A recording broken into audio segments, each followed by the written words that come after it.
And hello, everyone, and welcome to tonight's session of RNG Presents The Dark Veil. The Dark Veil. Our sponsor for tonight is a fish that lives in a boot. It was very uncomfy, but a very generous fish in a boot. Thank you for sponsoring our stream. the reason why he has millions is because he lives in a boot. Yeah, Yes. save all that money on water.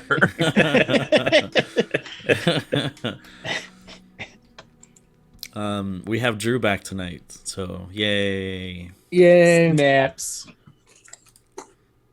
Also, something I forgot to mention yesterday is that everybody thank Tyler for making the level 11 stream display. Thanks. Yeah. Thank you, Yeah. Tyler. Thanks, Tyler. Thanks, Tyler. Are we actually on, or is my Twitch just not? Yeah, we're on. Yeah, your Twitch isn't working. Okay, never mind. My bad. Also, my throat is a little messed up tonight still, so I'll be a little weird sounding, and I might not be able to do voices as well, so I apologize.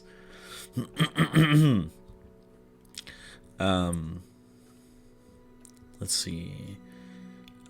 Any other announcements that we needed to get out of the way? Not from me. I'm good. Nope. No new subs or follows. So, Well, I just resubbed, so would like to thank Tyler Presents. I think. Oh, yeah, that's his username. Did you really? For the sub? I haven't seen it yet. I just prime subbed.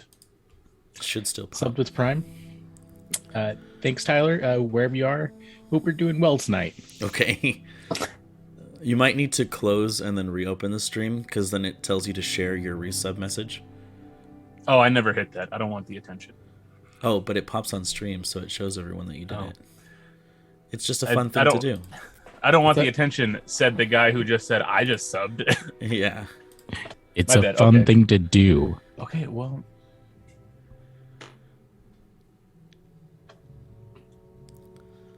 Also, I got like these new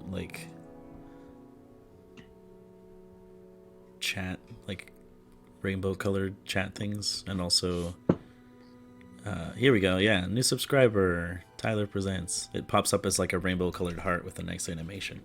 oh, So it's pretty fun. cool. Love it.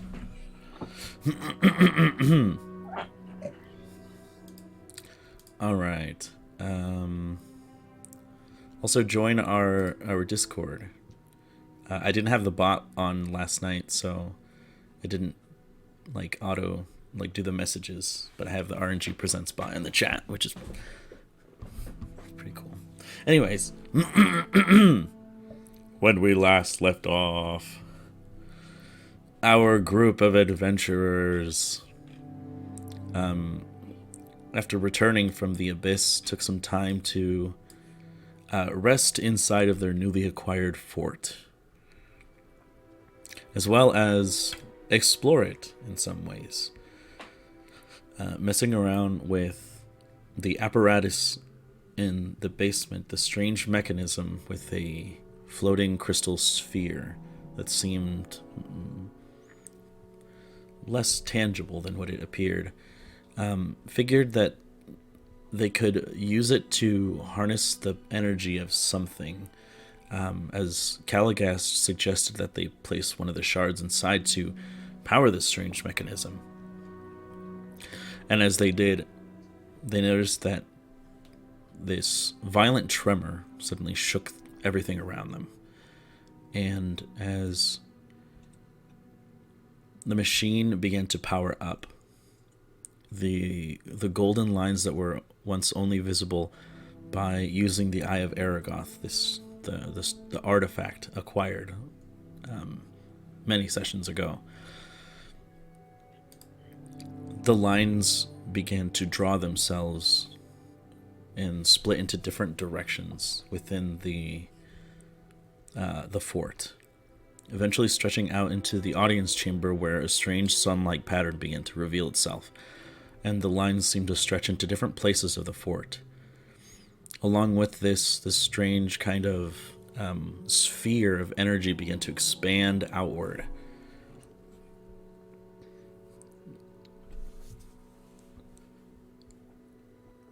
About 100 or so feet outside of the audience chamber, they began to see that the light from the sun was actually visible from within the sphere. It seemed as though the strange machine seemed to push away the dark veil and reveal the world for what it once was. As they took some time to explore a little bit more of the fort, they went to the upstairs and followed that golden line that they had seen when they first arrived here, when they first settled, and arrived to that white marble-like carving in the hallway. But this time they saw that it was almost like a transparent, like a glimmering kind of texture. And as they reached their hand out to try to grasp for it, it disappeared. And it led into another longer hallway with a set of these like reddish metal doors with these golden rivets on them. This door that was magically protected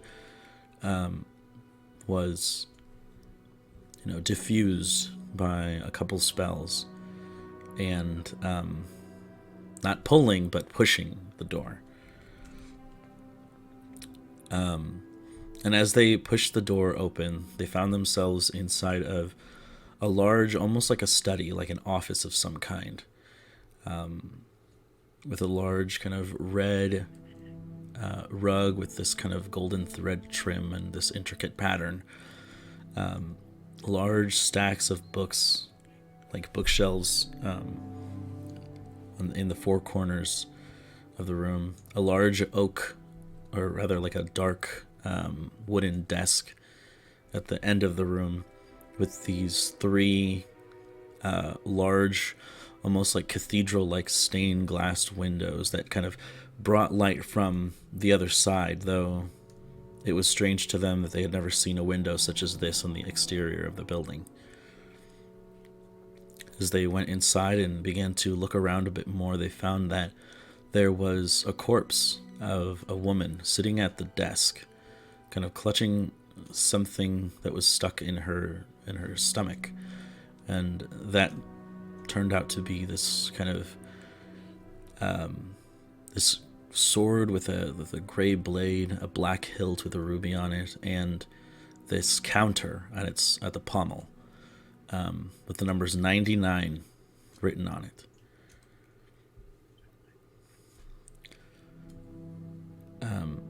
There was a bit of a scuffle and a misunderstanding as Eric had began to identify the sword and perceive its nature.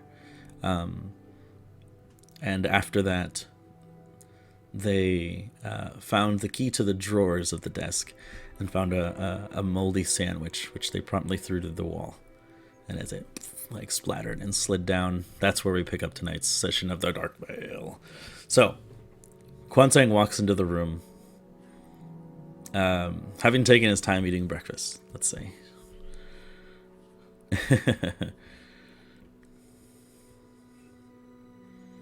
So we're still in that office. Correct. Yes. Yeah. Okay. I was muted. Darn it. Oh. Okay. I assume Rondon made that. The breakfast? The breakfast. As always. He made the breakfast you ate, but if you're talking about the sandwich, we found that in here. Oh no. Yeah, I would not eat it if I were you. You see Kwansang go, and he runs out of the room. I'll be back in like 30 seconds. Okay. Hate to see it come and go, Kwansang, but I guess. Now do we stab him with the sword? was Also, the late one. just really quickly, Eric, I've added the sword to your inventory. Oh, okay. If Thank you haven't refreshed it, you can. I will do that now. I'm reaching out. I've got the iPad next to me, so I'm reaching out and I'm touching the screen of my computer, and it's just not working. And just for funsies, if you want, you can read out the name of it, because I think it's funny.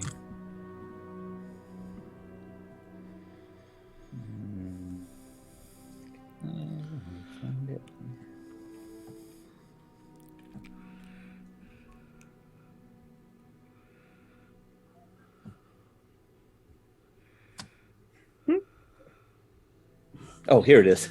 Okay, I'm not seeing it. Charles, the magic sword of disease curing and black lightning bolts.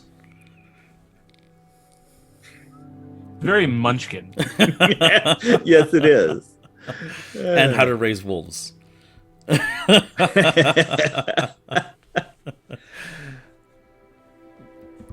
Sweet. All right.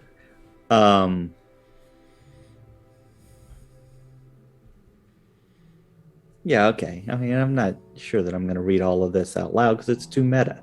Okay. But we'll discover all of this, as it gets used. Excellent.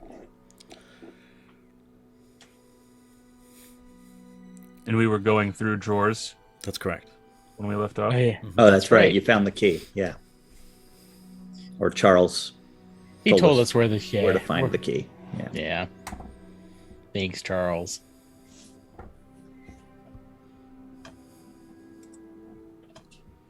I guess I'll take the key and start opening more drawers.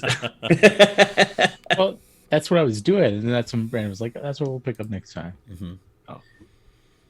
So let's continue opening these drawers. These drawers ain't loyal. There's an underwear joke in there somewhere. You begin to rifle through the next drawer.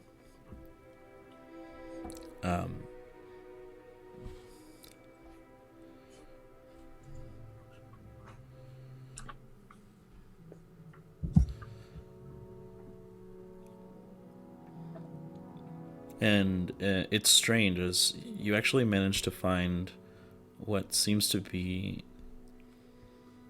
possibly the original deed of land to this place. I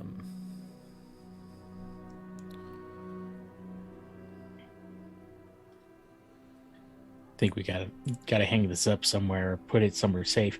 I don't know which one to do. Both seem very tempting. Yeah, it reads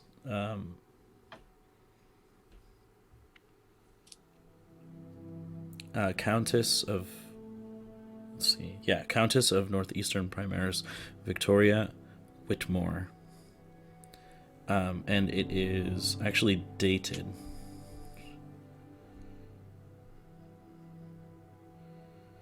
Uh, 2 seconds here.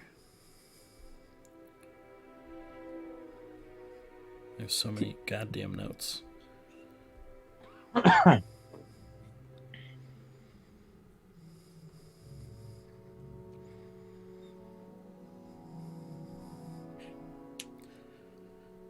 It is dated 20th of Aragal, 2930. And what's the current year?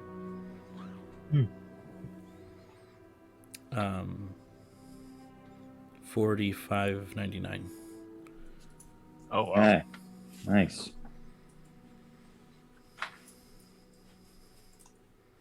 Like 1600 years, right? Right. Yeah.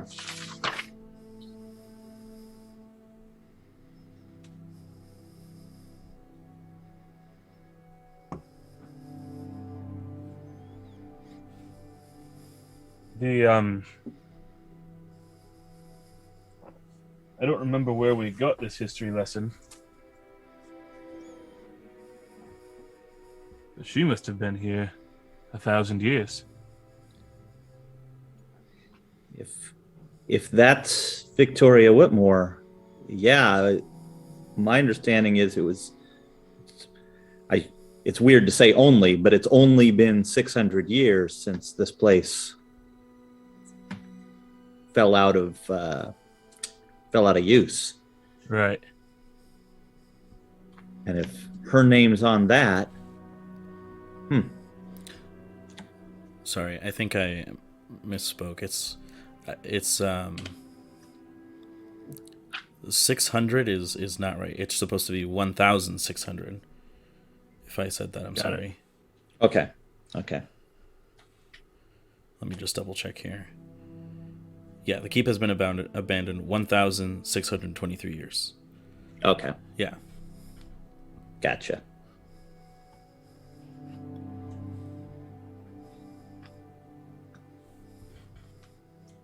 Now that I think of it, I don't think it was 600 years.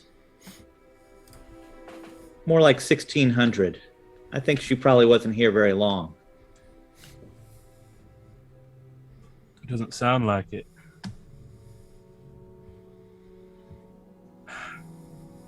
And just how long ago was the original event, the shattering or whatever the proper term is? Make a history check. 3. That's fairly close. Fairly close. Like, that timeline seems about right. Sure. Give or take maybe 100 years or so, but you're not exactly sure. Okay. You heard me say 3, right? Yeah. Okay. It just seemed like you were giving me too much information for 3. I didn't give you exact information. Right. You've known this information before. I just wanted to see if you know the exact date. Right.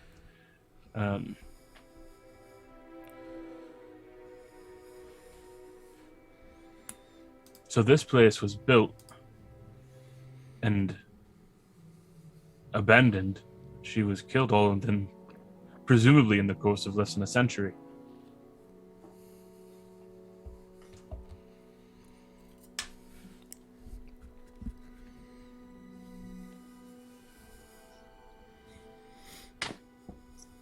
Well, it's mighty interesting, but I'm going to hand you this, Dane, and I'm going to get you open up the next drawer.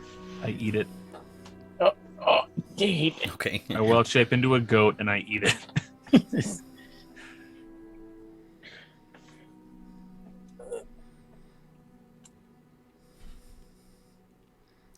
Okay. The next drawer that you look into, you actually find it looks like a burgundy scarf made out of some really nice wool. It seems, very, very old. So you pull the scarf out.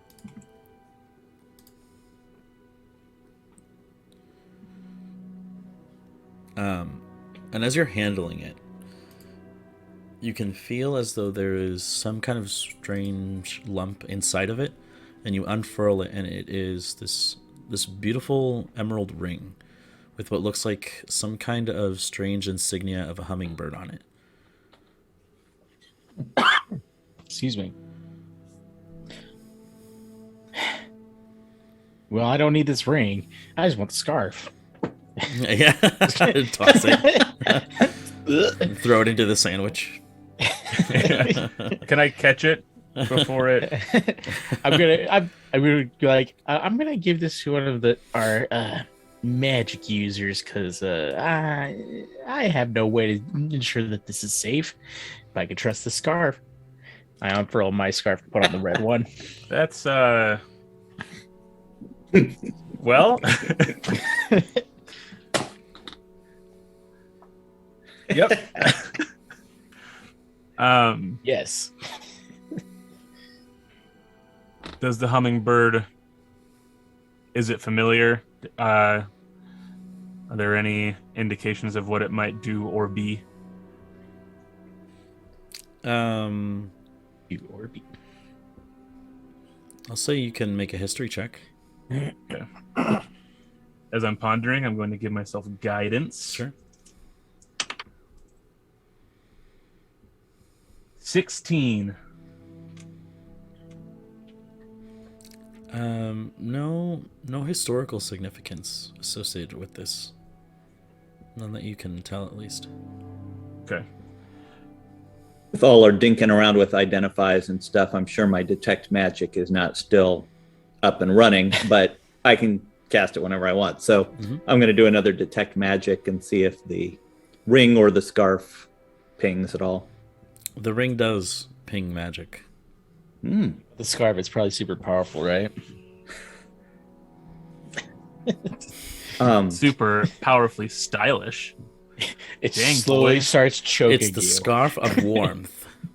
Oh, I can feel it. Yeah. Dane, that ring's magic. It might be a matching set with the sword. I could identify that too, if you want.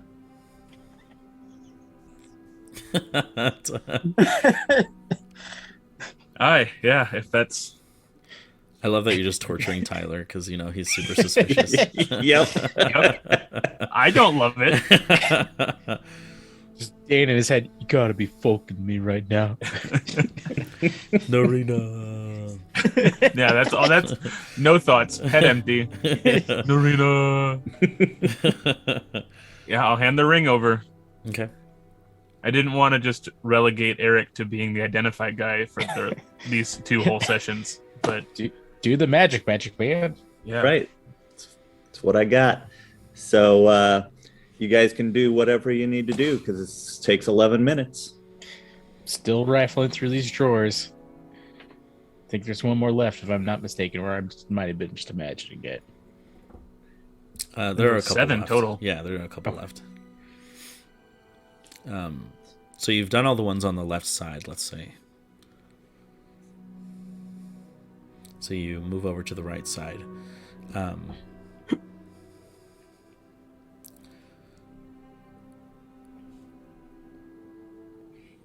You unlock it, and there are a series of papers that have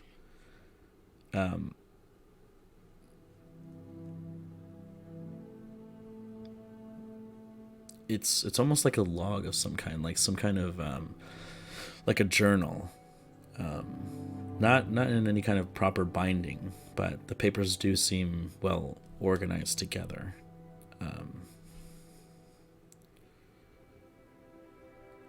They seem to be of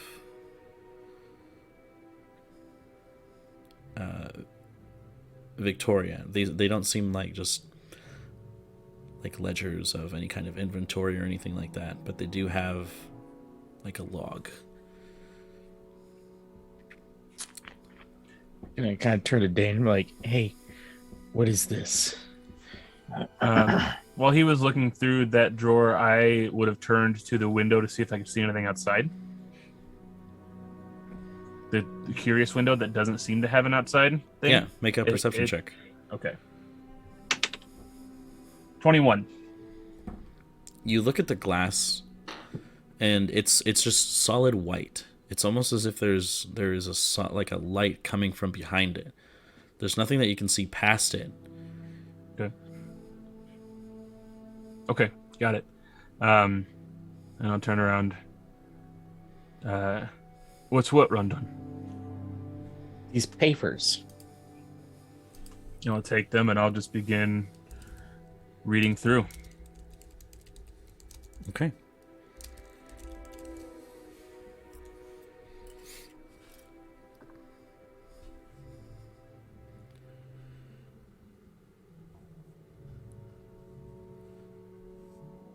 There you go.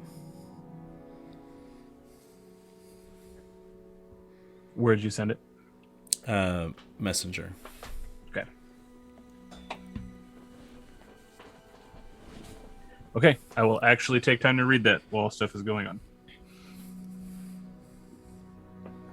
All right, excellent. Sometimes it's nice to be the one that can't read all this. You proceed to the next drawer, and it doesn't actually have anything of significance. It just seems like ripped pieces of paper, purely undiscernible items. They were destroyed somehow, some way, but nothing of use.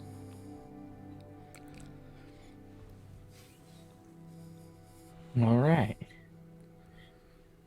I want to do like an investigation check to see if there's like any hidden drawers that might be, or hidden compartments Sure. within the drawers. Isn't there a long center drawer? Yep, he still has 2 drawers on the right Got side. it. No, he still has 1 drawer on the right side and 1 in the center. Okay. Let's do those 2 before I do the investigation, because I want to have all my options open, I guess, or if that would make a difference. Sure. So on the bottom drawer, on the bottom right side drawer, you open it up and you can see these strange, almost like mishmashed pieces of, almost like pieces of metal that don't have any obvious sense of usefulness in terms of just the way they're shaped. Most of them are rusted. However, there is one that seems to have this kind of almost like chrome-like sheen.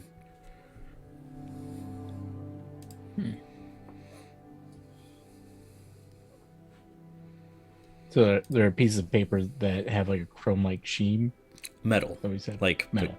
like metal parts. There's one that has like a chrome-like sheen to it. The rest of them seem very rusted. I'm just gonna scoop them out and place them on top of the desk. Like, this doesn't make any sense, but I feel like Charles might have some answers. Maybe not. I don't know how long he's or how much he's seen, but chub. There they are. All right, and as you place them on the desk, you can see that on most of them, like these like rust kind of particles seem to just kind of fall off and just kind of scatter across the desk. Eventually, you move to the center kind of pull-out drawer. You turn the key and it unlocks with a click, and as you pull it out, there is a piece of parchment there with this strange handprint that is like a brownish color. We know. It actually, I won't say that. What languages do you know? Gnomish, Common, and I think that might actually be the only 2 languages I know. And Giant. Okay, you can't read this. Well, I mean, I couldn't read it in the first place, so I'm just gonna I guess anyone who knows how to read want to give this a crack. As if Eric's still identifying and Quanstang's still out of the room, I'll hold my hand out for it.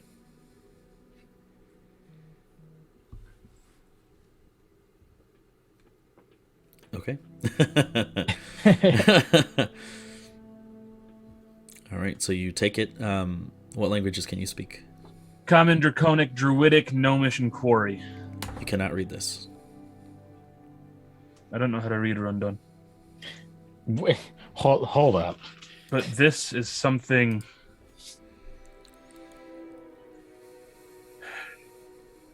Our efforts proved both successful and costly. Exploration beneath the surface has left us with more questions than answers. I fear that my curiosity will lead us into further ruin, but I'm desperate to end this war.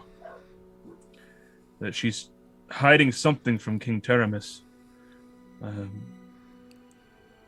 There's fortifications in the lower levels, but could be broken through by magic.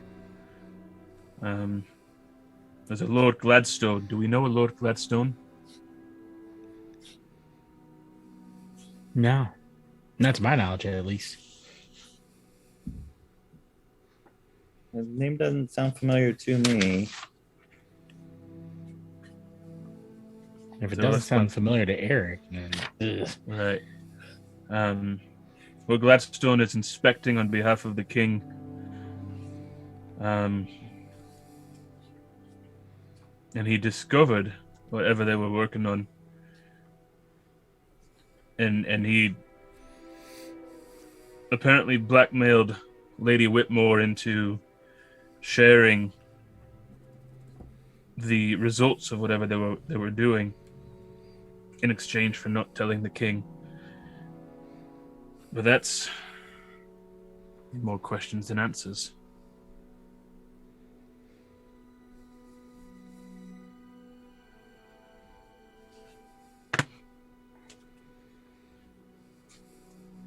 More and more pointing us toward the dungeons.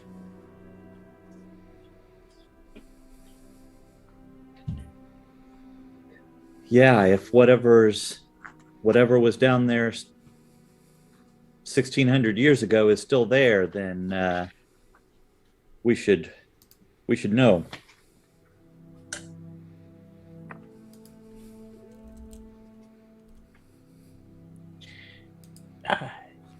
Yeah. Hey, Quan-Sang. Dane says he can't read. Do you know how to read? Perhaps. And I'll take the papers from him. I gotta see where my stuff.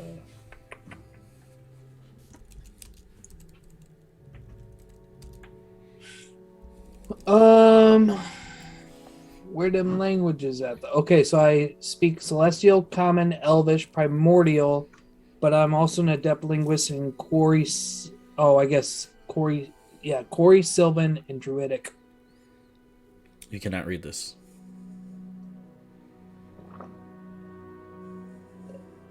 It's got me beat. Okay.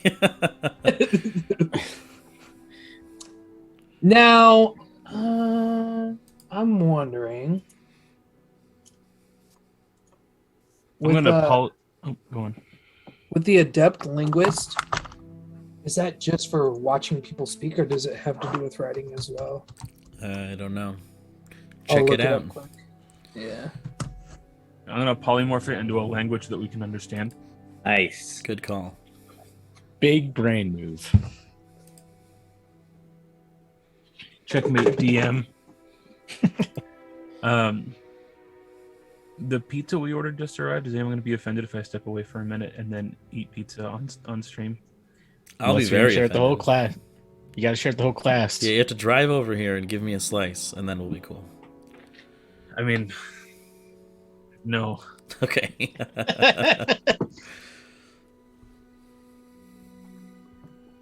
Could have at least mute yourself, you prick. Oh, he's a mad cunt, eh? He is. Nah, it's just communication. It's not written. Oh, okay. Written communication, yeah.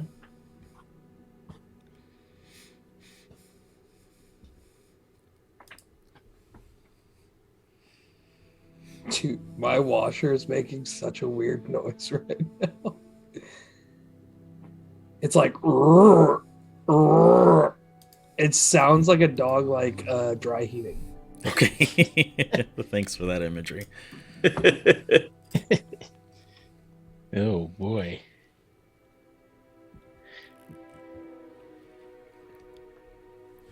Well, My identify finishing up. Yes. This is a ring of evasion. Evasion. Okay.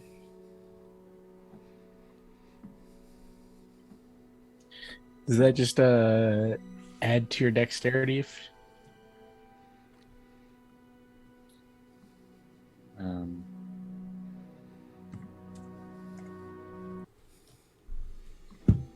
Evasion is, dexterity saving throw. If you fail it, you can use your reaction to say, no, I succeeded. Ah. Wow. And I believe it has charges as well, right? Right. Yeah, it's got 3 charges. Shoot, I just closed the tab. I believe it had 3 charges that come back every 24 hours. So you can do it 3 times a day, essentially. All right. Well, Rondon, I think it matches your scarf more than it matches this sword, so I'm just going to toss it back over towards Rondon. Well, I do, Eric. I'm just kidding. I'm going to put this on my middle finger because it feels a little bit more appropriate. Okay. Like, evade this. Sorry. On camera. Anyways. Oh, that's my inventory. Whenever. Okay. Ring of Evasion. It is attunement required, so keep that in mind. Okay. I think I have space for it. Yeah. All right, and then that was the last drawer, right? That's correct. All right, then now I'd like to do my investigation check to see if there's any hidden compartments. Okay, go ahead. All righty.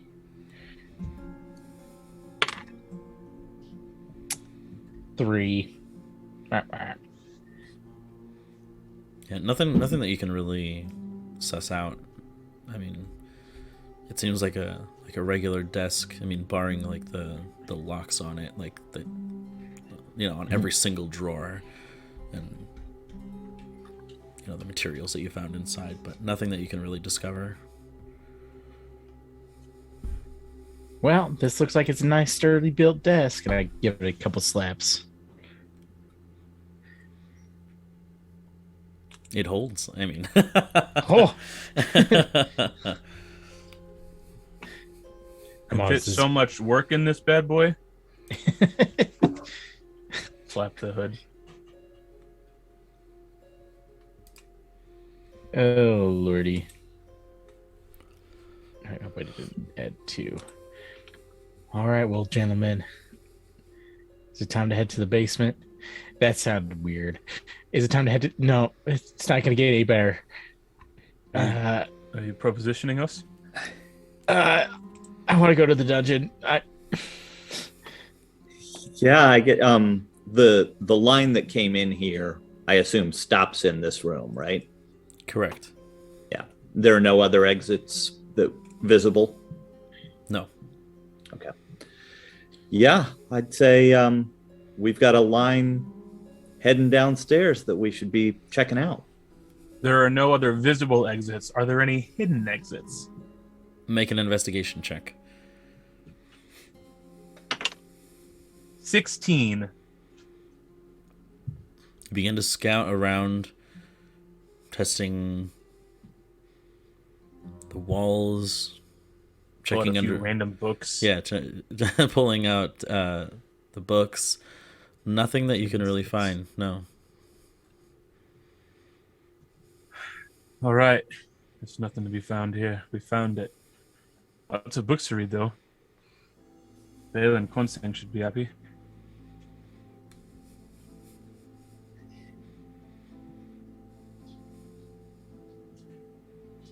And then, yeah, I'm good to go to the next thing.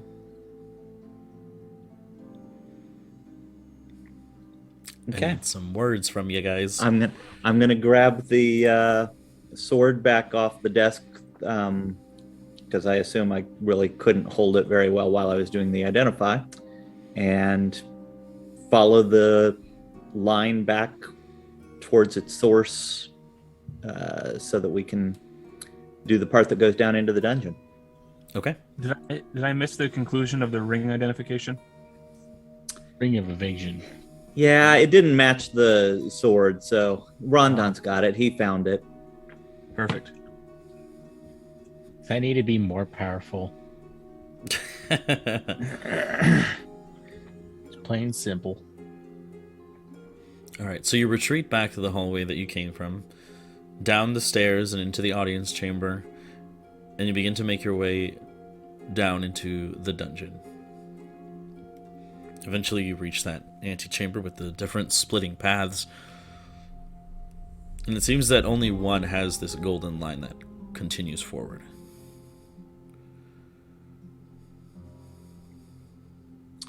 Let's follow that.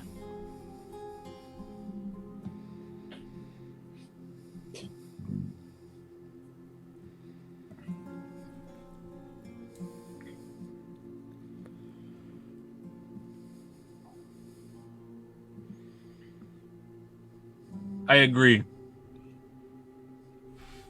Okay. Sorry, I was looking at something.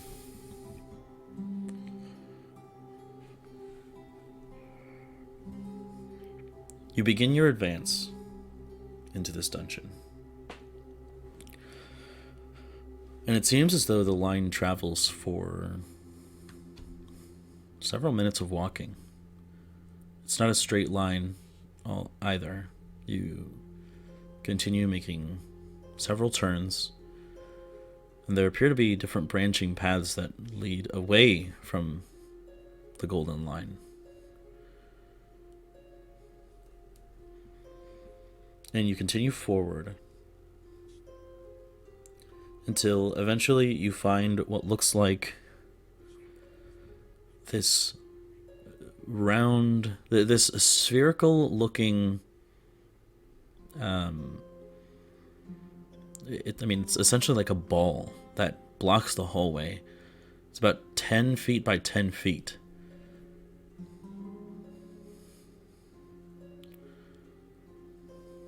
Like, does it go into the walls, or is it just filling up the space of the Filling up corridor? the space. Okay. So we can't quite like push it. What does Or- it appear to be made of? Go ahead and make an investigation check for me. Is it like a video game where there's enough space on the sides to walk around, but oh no, the path is blocked? And you get caught in the wall because it's a glitch. Right. 20, dirty 20. I'm Okay. gonna try hopping around this. You move close to it and begin to inspect it, and it appears to be made out of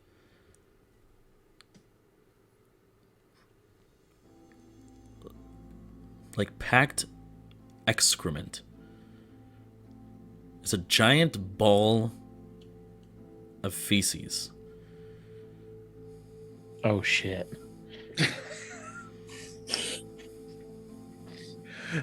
Yep. Back up. Okay. That's not something that just happens. This has been made.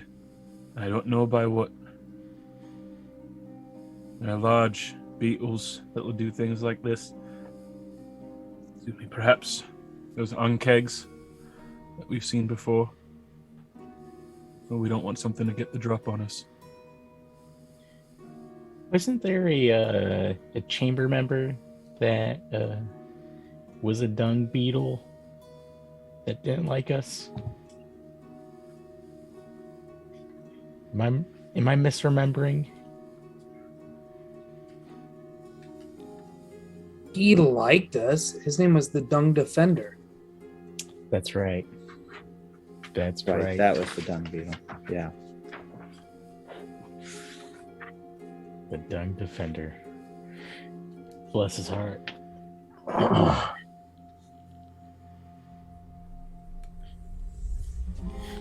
No, guys, it wasn't Oh, yeah. Defender. It was Deaf-ender. He cures people of their hearing problems. With Wow. With dung, yes. Get some of the shit in your ears. Oh. Sorry. Ugh, I'm sorry for that, everyone. Go on. Does it smell, or is it like old hard dog poop in my yard?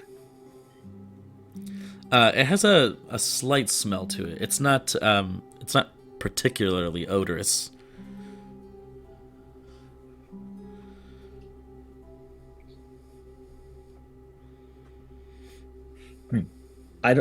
You're right, Dane. I don't know what made this, and we need to be on our guard, but we could probably just hack this thing up, right? Get past it.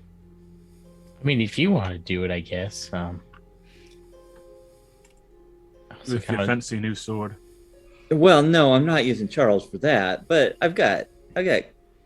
this crappy old dagger. I could use that. Yeah, get even closer.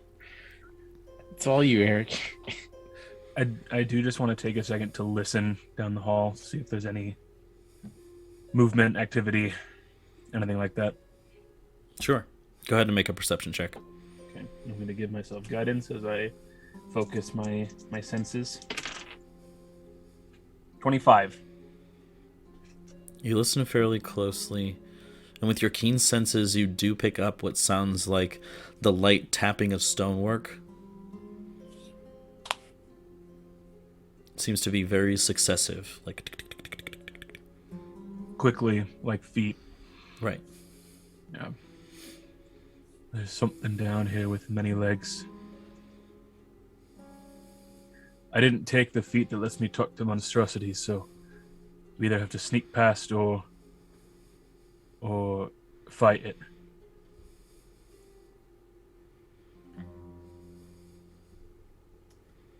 Well, I'm not terribly sneaky, and I'm very fighty. Rondon kill. Sharpen my axe.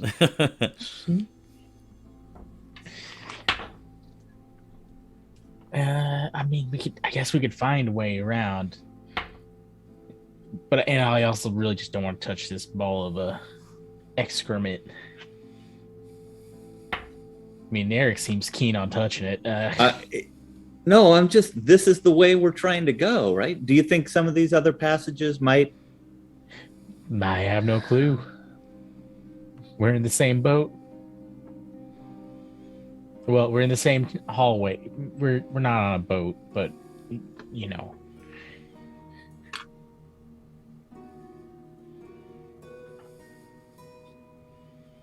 There could be a way around. Well,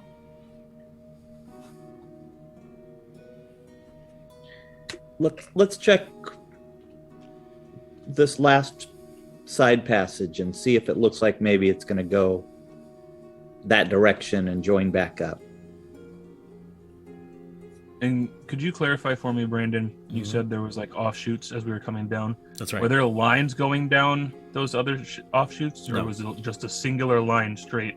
Not where we're straight. headed? You took several turns, Well, but this. but one consistent Correct. line. Well, I guess with that information, I guess we have to start hacking some shit. Well, we can still see if something goes around. Or we can go around, I guess. I wanted to clarify. As far Hack as if you want to. the distance that we have walked here, compared to the distance from the device to the kitchen, do I feel like we're farther? We've gone far. We've followed this line farther than we would have to get to the kitchen where it ended. Yes.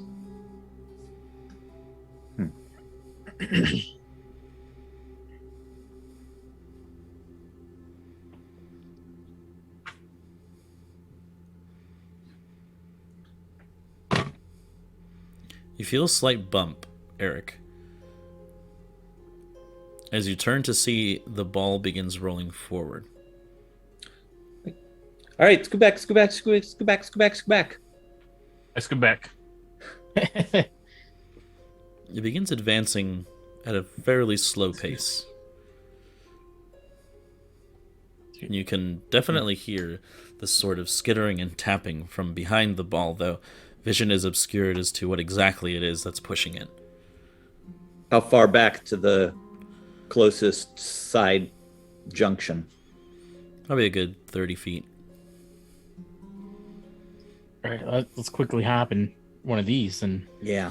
see if we can't get a catch on this guy or person or being. Dung beetle. Yeah, I'll follow back and hide in the nearest. Is it like an alcove or like a tunnel? It's a different branching path. Okay. These tunnels are pretty wide. They fit the size of the ball, so they're at least 10 by 10.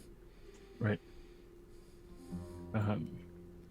As we're going back, I'll put the hood of the cloak up on the cloak of Elvenkind. Okay. And you retreat. Eventually, the ball does seem to pass as you retreat to one of the side pathways, and you can see that the ball rolls past, and there is indeed this very large dung beetle-like creature, though it seems to be almost shimmering red, like its carapace, giving off a very slight glow, but not terribly bright. And it doesn't seem to pay you any mind as it passes by. It just seems to be rolling this large ball.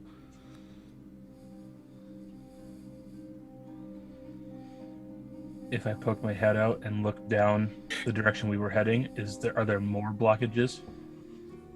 Not from what you can see, no. So that's our exit blocked.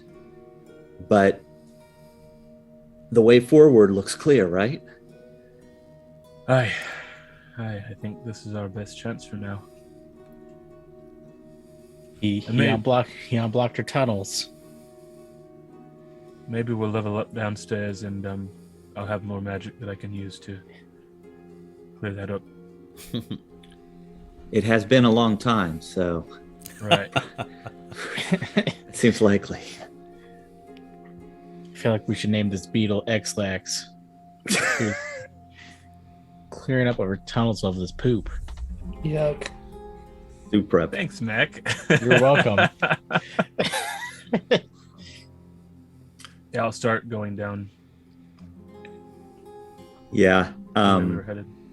I'm trying to maybe move quietly more than I was before. Okay.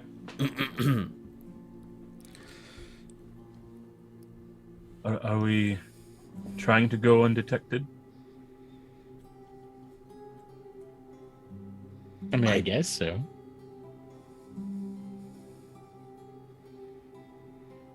I personally am, although if nobody else is, I'm just going to kind of, oh, all right, fine.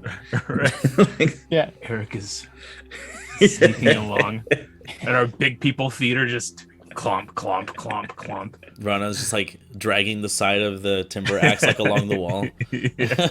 This is fun. I like seeing the sparks. I'll cast Pass Without a Trace. Okay. So for the next hour, as long as I maintain concentration, all of our stealth checks have a +10. Okay. Yeah. So let's stealth.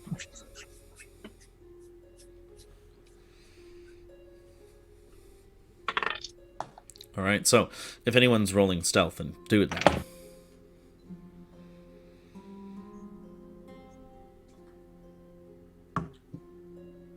$26. Okay. Dane? 12. +10. Wow. I rolled a 2 + 0 + 10. Yikes. You should have advantage with the cloak. Made specifically to hide. Oh, okay. Yeah. Rolled a 22. Shit. 29. That's still pretty low, though, for you. Yeah, that's really low. But +10. Right, yeah, that doesn't have the +10 in it. Oh, yeah. So 32. All right. And Rondon? 29. 29. You begin to advance. Following the line, eventually you notice that the stonework around you begins to kind of fall away, become more and more like ruins. And you can see stone and, heavily packed dirt as the chamber seems to open up.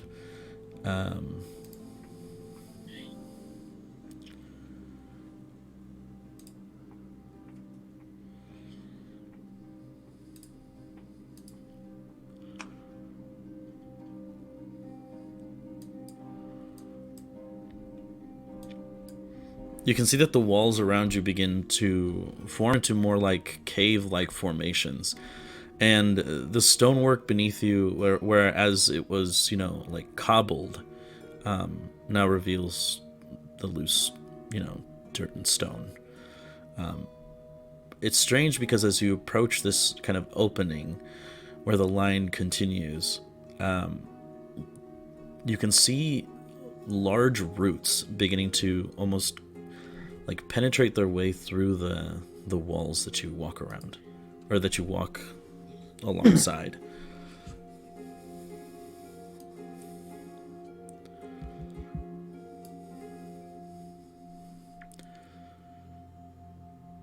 I'll just kind of reach out, run my hand along the roots as we're passing. Okay. If you tell me to roll a dexterity check, I'm gonna lose or a dexterity saving throw, I'm gonna lose it. You can hear more of that skittering, and it isn't long until you can see more of these large beetles. Noticing the sound of your advance, Dane, and you can hear them just like the strange moving and skittering, kind of tumbling over each other as they retreat from the sound of the noise.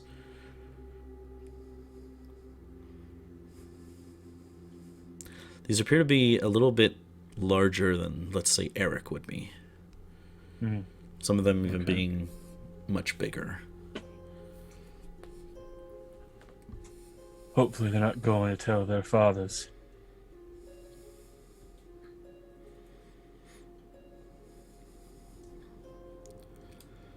Well, if nothing else, they're staying out of our way for now, so that can be a good thing.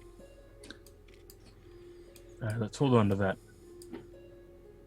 I like that optimism, because I feel like this could easily be a problem in the future. As you begin to round the corner, entering further into this room, there is something very strange that you see. I mean, nothing unconventionally strange, but strange for what you would expect to see. And that is some sort of candlestick on the ground that is lit, emitting a flame.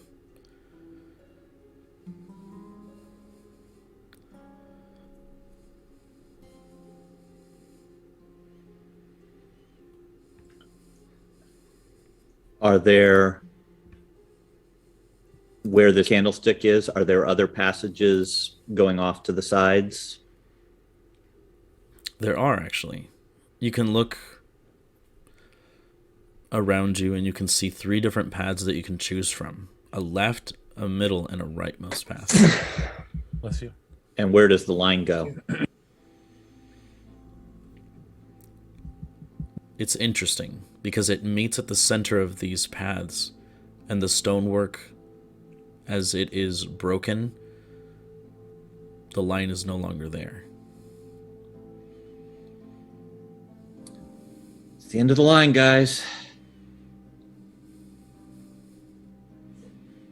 Just a point of clarity. When you say the candlestick is on the ground, is it like laying down and the end is lit, or is it like placed? It is right up. Okay. Oh, okay.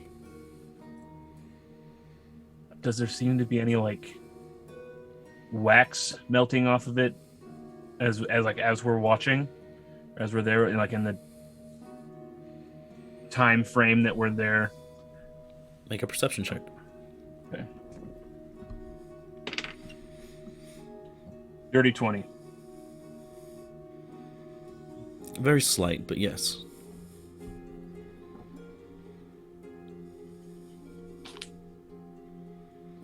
This candle seems to be burning naturally, so it can't have been lit that long ago. It's probably to hide the smell. Right.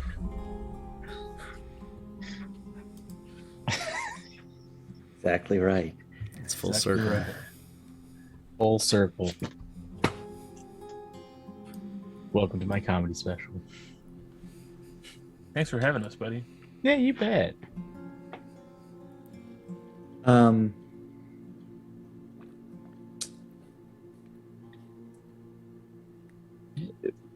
If it's a dirt/rock floor, I'm going to try and, this is not my forte, but I'm going to try and see, do I see any footprints of anything that is not bug, any humanoid style footprints? Make a survival check. Oh, it's not horrible. 13? No, I'm sorry, 15.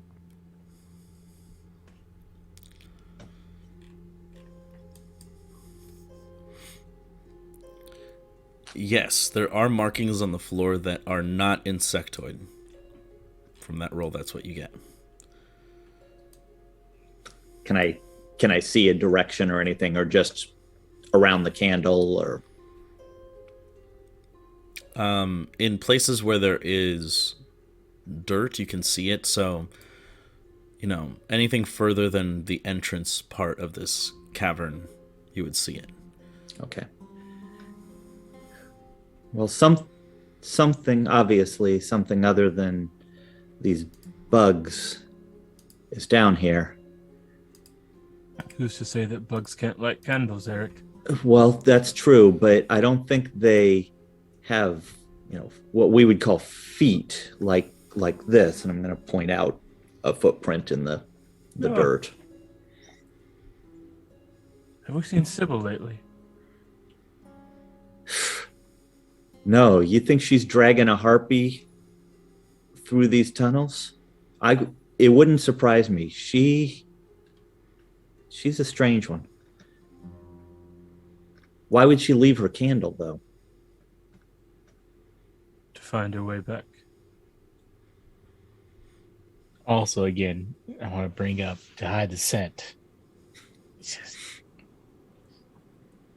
too much poo down here. Is it a scented candle? It does not appear to be emitting any fragrance, no. Okay. Not pumpkin spice. Yeah, she does seem like a pumpkin spice kind of gal. All right, well, there's a choice to make.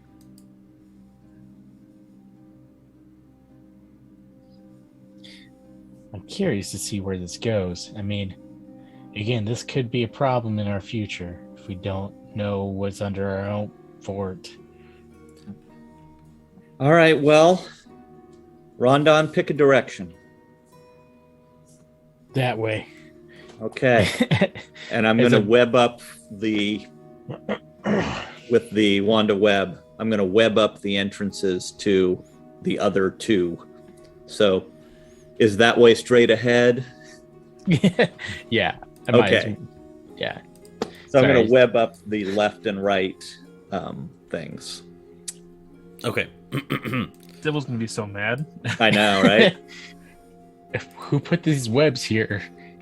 They only last for like an hour, I think, right? Yeah, that's right. All right. So you web the left and the rightmost path very easily.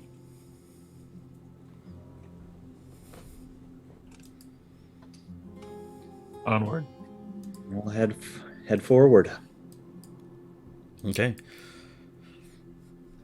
As you continue forward, you notice that beneath you there are, not just rocks and dirt, but there is some growing vegetation as well. You can see like these strange kind of flowers just growing up from beneath the soil. You can see lots of spider webs as well, and you can also see what looks like broken pieces of wood,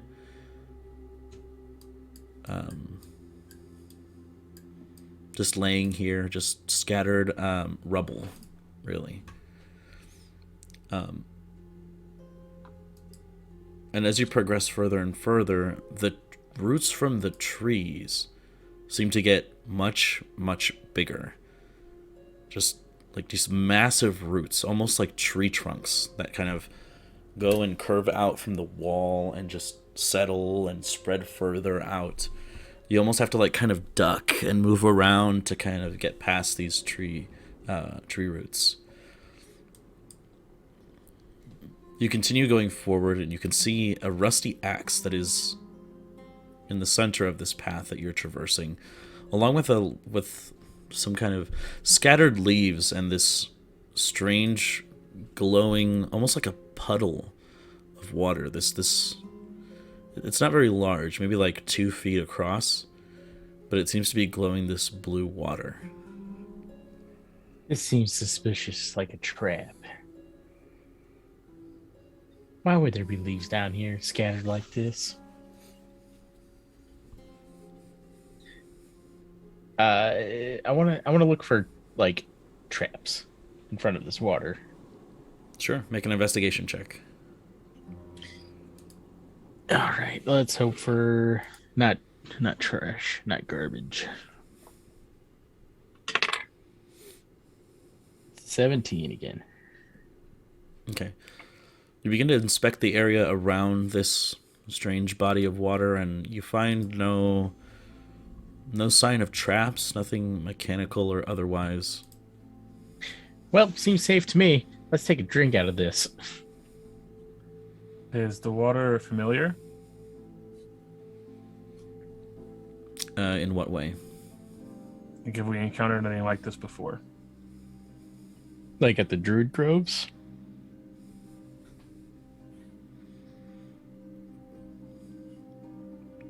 Possibly. You're not entirely sure. You could make a closer inspection if you'd like. Okay. Just investigation, or Yeah. Like, I'm just imagining Dane just putting up his face close to the puddle and just like her hand reaching out, grabbing, pulling forward. yeah, 12. You're not entirely certain. It is strange that it's glowing this kind of cerulean blue, but you're unsure of what to make of it.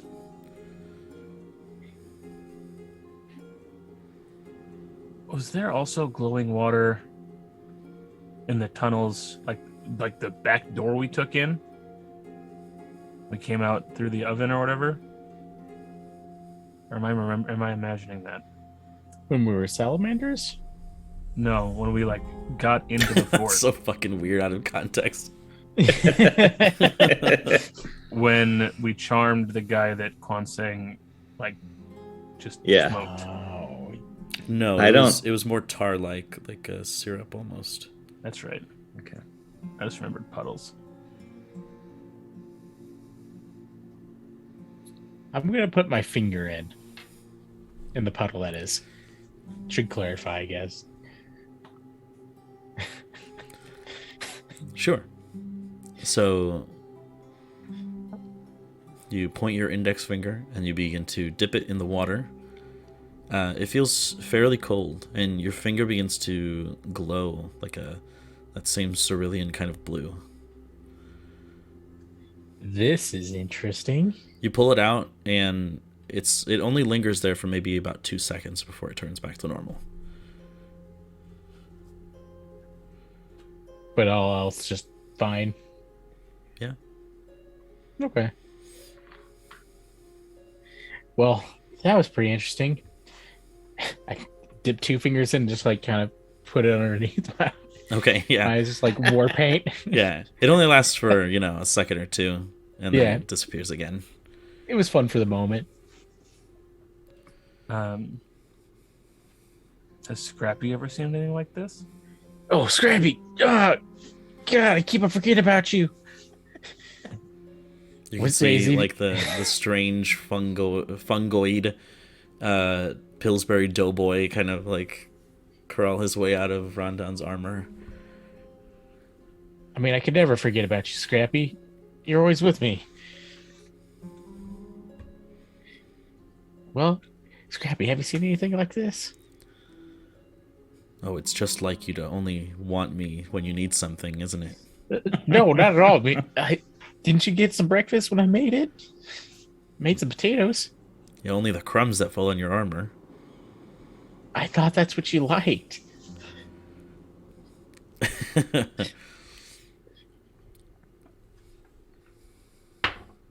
can see Scrappy kind of clumsily begin to climb down, and eventually just falls off and splats on the dirt. Oh, yeah. I pick him up a little bit. Begins to walk toward the puddle and kind of dips a foot in. You can see that the color kind of surges into him, or them rather.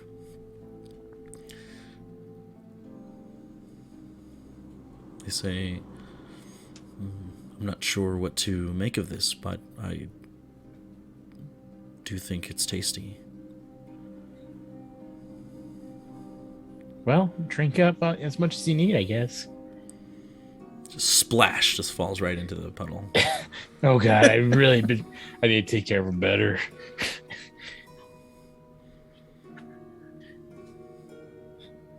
All right. Well, I pick up that little glowing mushroom after he absorbs up all he needs, and all right, back you go. All right. Sorry, let me. I guess I'll also do an Arcana check just because I'm already here, just to see if I can't sense any magic, if this is magical or natural. Sure, go ahead. Actually, I'm terrible at Arcana, but I have proficiency or advantage. Sorry, advantage on Arcana checks. 18. Wow. Yeah. The fighter knows some magic.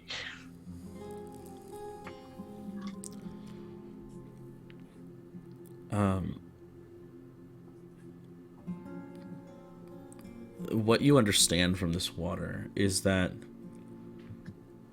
it appears to be it is indeed magical, but it isn't so much like a crafted magic or anything like that, but it seems as though it has gathered here as some kind of nature magic.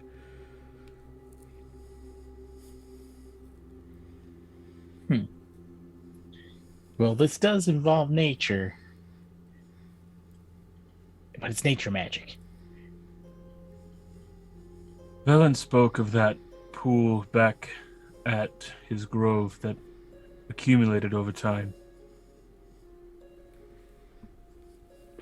If we need healing, if anyone has a water skin they'd like to fill, I think now may be the time. Or it could just be nice water, I don't know. Well, I haven't used this in a while. I looked and my water skin still has the water from the grove. I'm gonna fill up this water skin with this glowing water.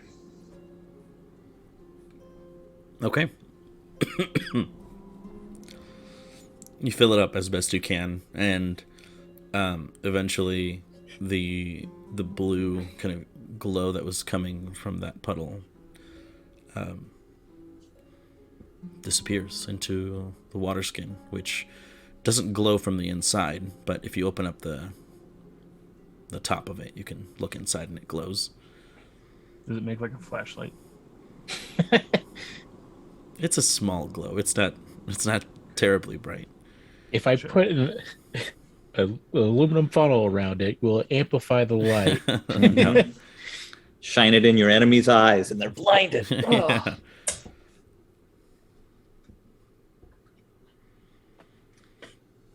And then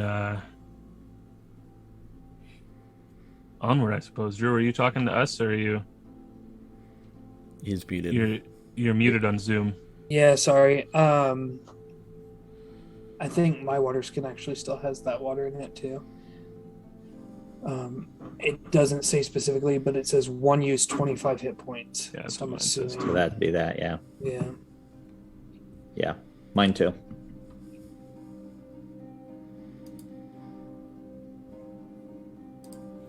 All right.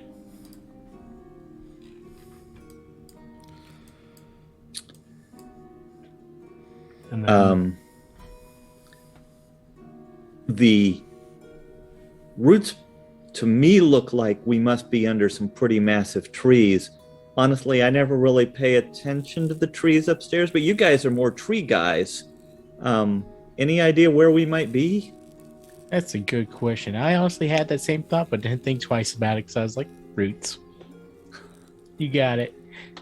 Yeah, I'd like to take a look at these. Well, Dave, you have a better nature score, I'm assuming. A better what? Oh, you're better at nature than I am because you're kind of like inherently magical about nature. I just really like trees. Well, most of what I know, I learned from Narina. We didn't do much. I went underground often, so I don't know if I can do anything with roots, but I'll see what I can find out. Well, if we put our two heads together, we can probably figure out what kind of trees these are. Okay. Nature check. With advantage? What are you trying to determine? Just what trees we are so we can kind of have a general understanding of where we are on the grounds. What kind of trees they are? Yeah. Sure, go ahead. Nature check. And with our combined efforts with advantage? Are you both proficient? In nature? No, I'm not proficient in nature. Then no. But he has extensive tree experience.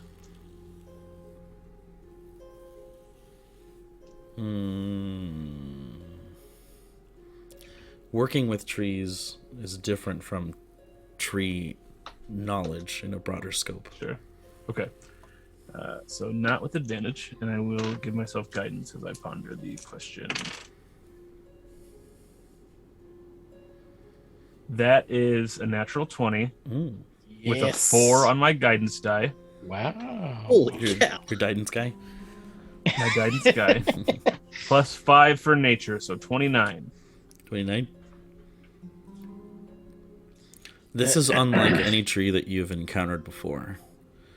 In relation to the grounds, you haven't seen trees like this above ground. You have no idea where these roots are coming from.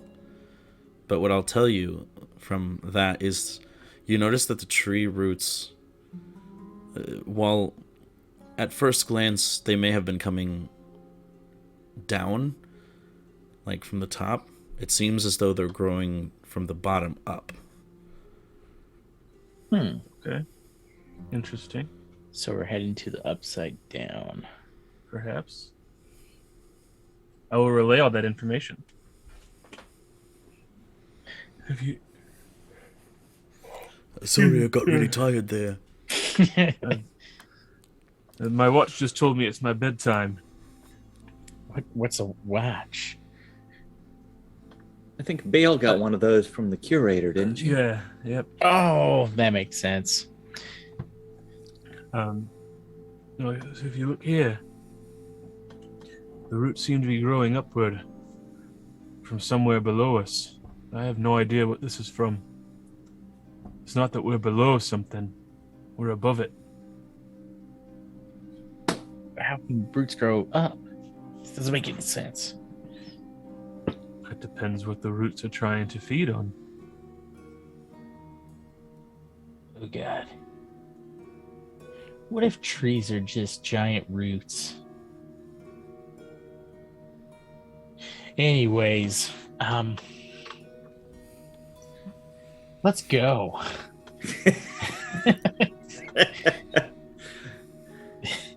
Yeah. Let's go. That's gonna keep me up tonight.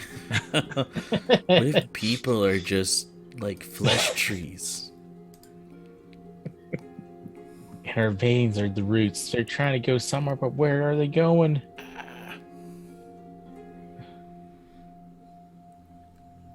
I don't know where. Your skeleton's trying to constantly escape. I'm sorry. Anyways, we gotta crack on. Gotta see where this tunnel ends, or die trying. Yeah, we're gonna keep going. Yep. Okay. Yep. You continue onward from this location.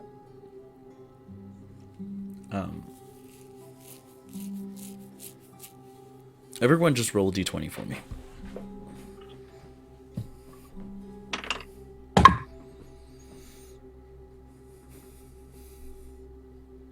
$15. Okay. Dane, 9. Rondon, 2.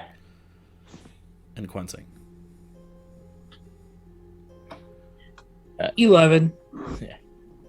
Okay.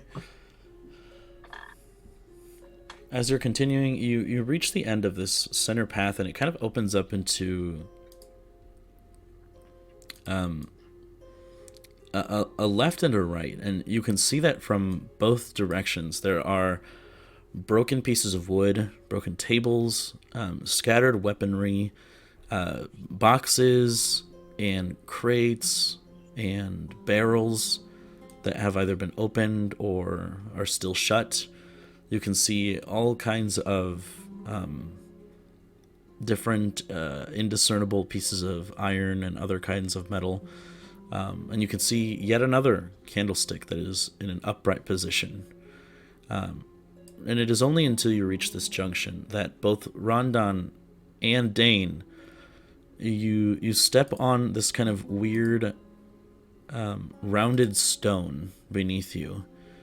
And it is only until you can feel something shifting beneath your feet as this strange kind of almost like this gray, almost like a turtle shell begins to lift out of the ground, and you can see the rocks and the dirt beginning to kind of sift off of it. And this strange vulture-faced creature with a turtle shell on its back and these bony, sharp protrusions that make up its forearms turns around and screeches at you from inside the cavern. And I need you guys to roll initiative. Yeah. All right. Ooh, baby. Nice.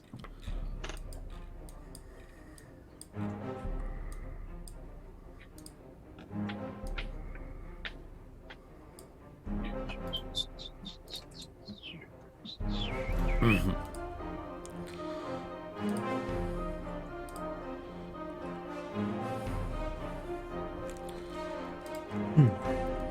Just give me a second here, guys.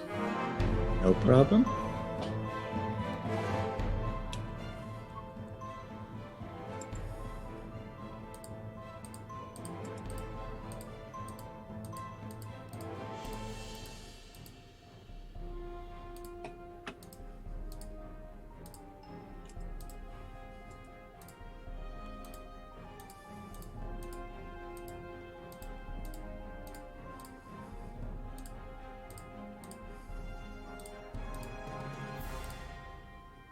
You guys remember when we went on the big overland map and we changed the names on everything?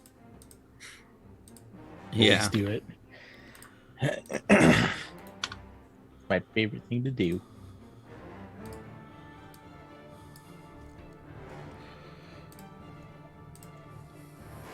You guys remember that one time there was a fish that lived in a boot? There's a fish in my boot. Someone poisoned his water hole. It's true. But he saved millions by living in a boot. It's true.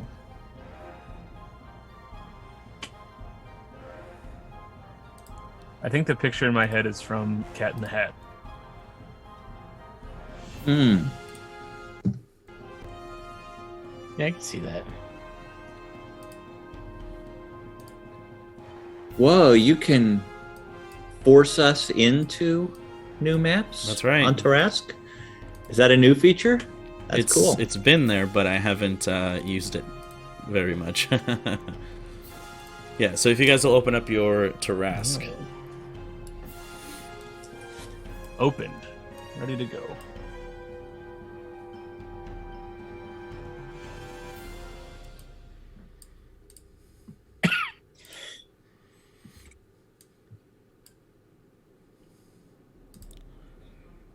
Oh. And if you could all update your health as well, because I don't think I have updated it since the last time.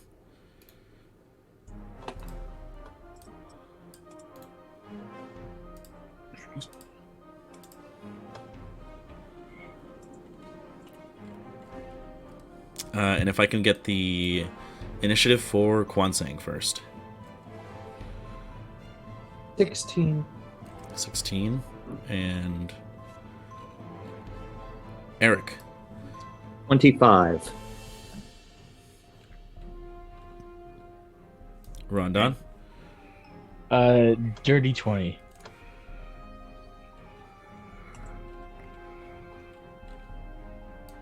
And Dane. 14. 14? 14.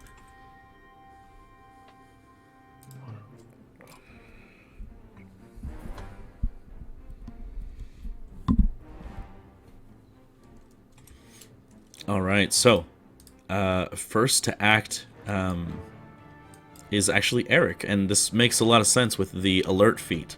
So you notice that Dane and Rondon have stepped onto this strange, almost curved rock that begins to lift out of the ground. And just as I said before, it is a creature about 6 or 7 feet tall that begins to kind of stand up straight. This turtle shell, this horrible vulture-like face with these clouded over white eyes and these almost like bony protrusions that come out from its arms that are like these strange bone-like hooks. It looks like some kind of bird turtle creature, and it seems to screech out at you as it turns around. Okay.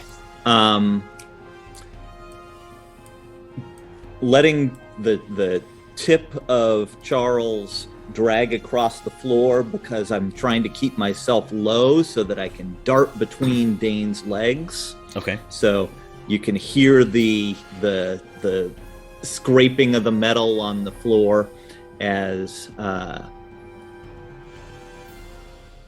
switch tools. You can also hear Charles scream in pain. As I kind of push myself between Dane's legs and around to the other side, and then pull up Charles and say, "We got this, Charles!" And I'm gonna just stab him with my sword. Charles is in charge. Okay.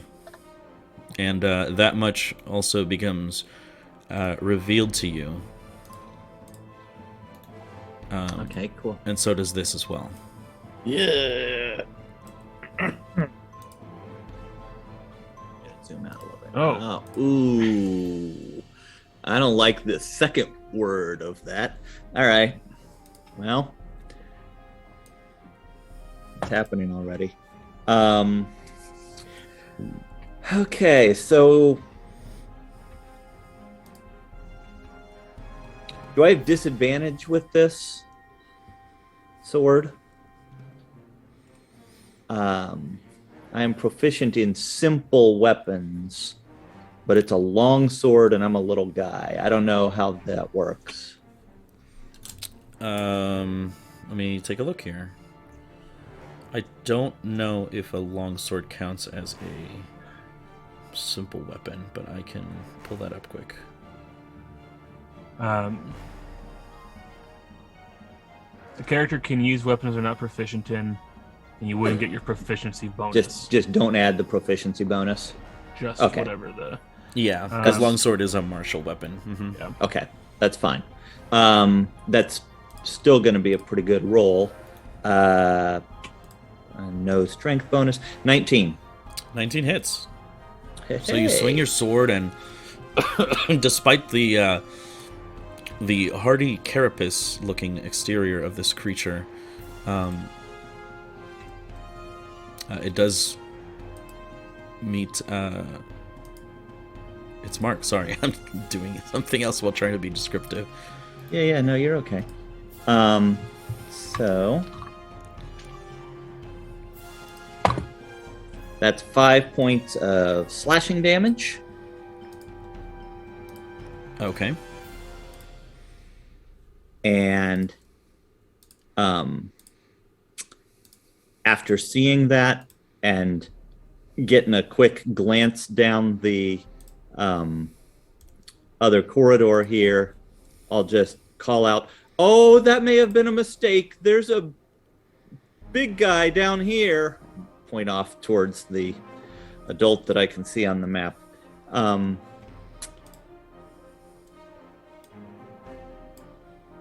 Yeah, and that's it. That's my turn. Okay. Up next is Rondon. So it is your turn. You see Eric dart between Dane's legs and pull out the sword and slash towards this strange hooked horror creature, this strange turtle vulture thing, as it screams out into this cavern. Yeah, I'm gonna place myself just a little bit above it, just so I can bonus action Giant's Might,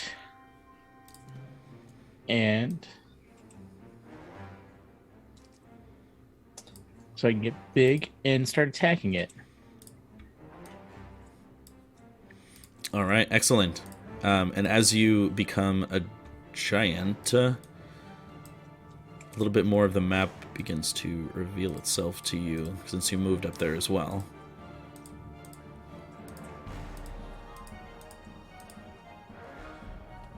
I'll say just beyond there, a little bit over here, and some of these, and some of these. Then I also get 3 attacks. This is real Mr. nice. Fighter Man. Yes, sir. Oh, no, I dropped my dice.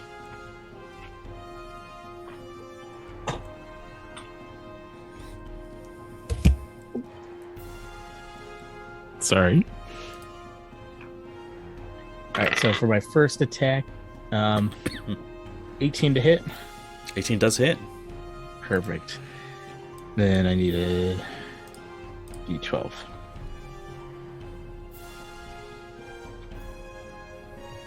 Oh, D12. There it is. That is. God, why is math not my strong suit? 11 plus 14 for the first hit. 14 damage. Yep. All right, 14 points of damage as you bring the timber axe down. Wham! 15 to hit, or yeah, 15 to hit. Second attack. 15 just hits. Perfect. Another 11, 14, 18 damage. Ooh, and 18 damage as the hook horror falls, as it crunches and the shell kind of splits in half on your axe with a final screech that it lets out into the cavern. All right. And then for this next one, it will be 26 to hit. That does hit. Thank goodness. That will be...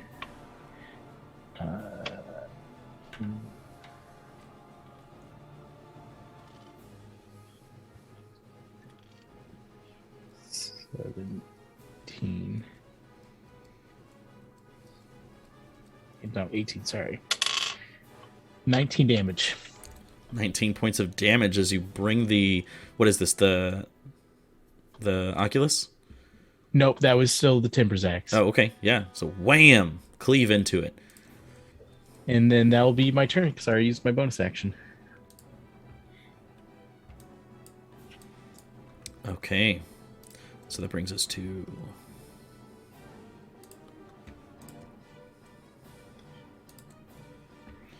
Something not on screen. Something not on screen. You can see Eric, one of the adults, actually begin to approach from out of the darkness. And it makes a rush for you. Just screaming down the hallway. I can't even make the noise because my throat's all fucked up, but it goes blah! Like a sheep. Bah! I can't do it.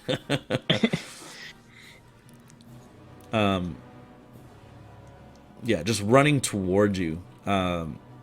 with these kind of almost like bird-like talons and these strange bone-like hooks. It swings out towards you for an 18 to hit, Yep. and the second attack is a 25 to hit. Yep.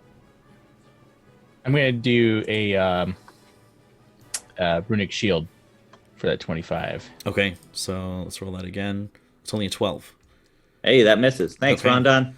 Yeah, you bet. So with its first attack, then it lays into you with these bony like hooks, and it drags them across you, and you take 15 points of piercing damage.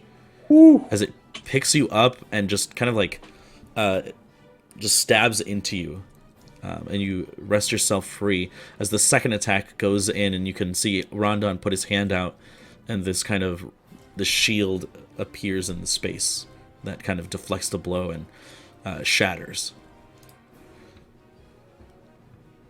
That is its turn. It is now Kwanseng's turn. All right, perfect. So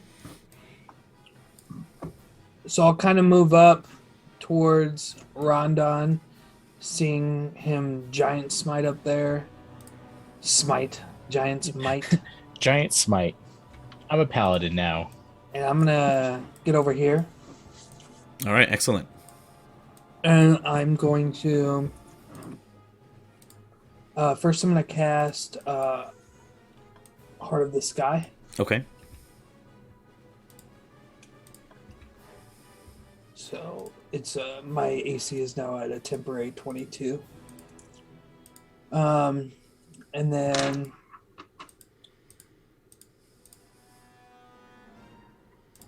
I'm going to hit it with an attack.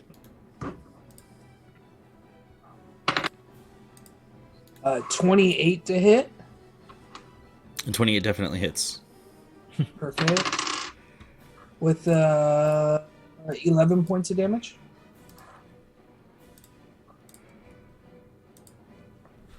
And 11 points of damage is actually enough to do it as you batter this thing so hard that it stops moving and just collapses onto the ground.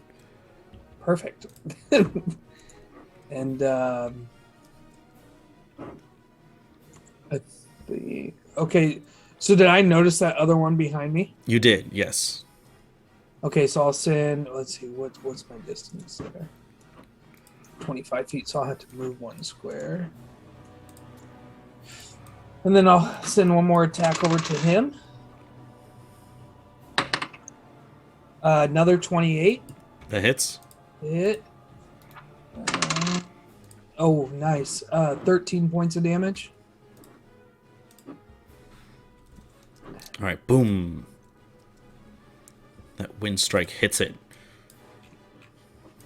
And then after I hit it, I'll come back, retreat, back to my spot, and that'll be You'll my turn. retreat. Retreat. God, I love that your attacks can just hit hard from a good distance. Yeah. 20 feet. It's pretty nice.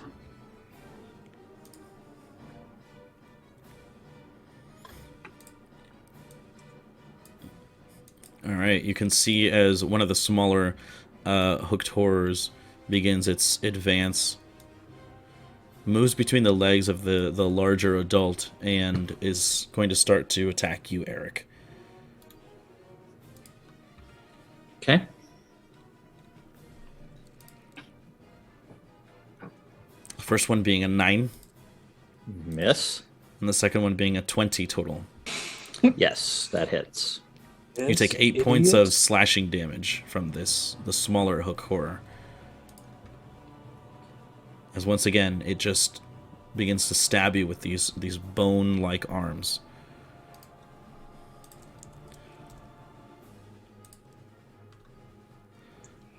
Next, it is the hook horror that is over here to the right-hand side. It actually rushes to you, Rondon, and begins its assault. Try. First one is a 9 to hit, No. and the second one is a 24. Just hits. And you end up taking 7 points of piercing damage. Ah.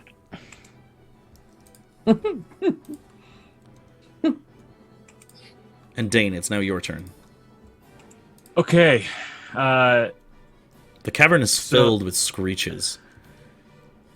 I'm gonna fill it with a different sound. My I'm going screeches. What's that? My screeches. Yes. The sound of my footsteps running away. I'm going to hold out the Apexis Flora and extend a hand at the same time towards Hook Adult number 1. I'm going to cast Polymorph. Just for some reprieve from the stuff. Okay. Which is a Wisdom saving throw, please. That would be an 8. That is a failure, and I'm just double checking just a couple quick options to be sure. I'm going to turn it into a dolphin. Okay. What size is that? Medium.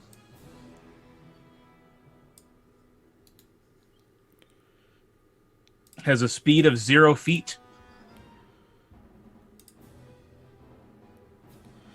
Trying to find the right. Here we go.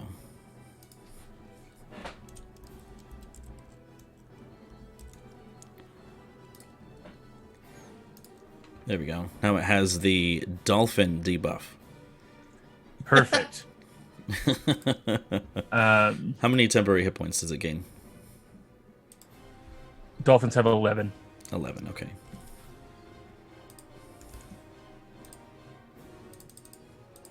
And I will...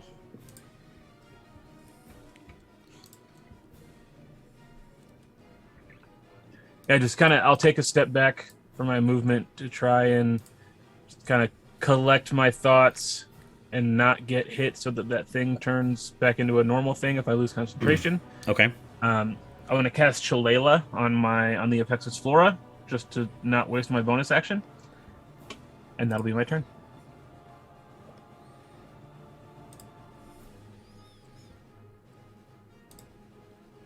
All right, now it is... Whose turn is it? Yes. From out of the darkness of the right-hand side, you see, Rondon, another one of these creatures approaching you. And it begins to run, and it makes contact with you right here, let's say.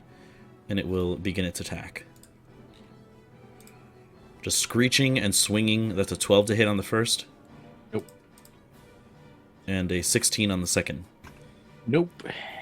Takes a little bit more to hit old Ronnie down here. Yeah, so you're holding your own, kind of putting your arm up to shield, and it's not finding any kind of weaknesses in your armor. I can get real mad with my next move. It now comes to Hook Adult number 2 here. And strangely enough, it is not, well, I guess maybe not strangely enough, but it is not terribly intelligent. And so it runs up to the dolphin and begins to attack it. Where the hell did this dolphin come from? What's the AC of a dolphin? 12. So it rolls a 14 to hit. And the hook horror takes 14 points of damage, so 3 are carried over. All right, cool.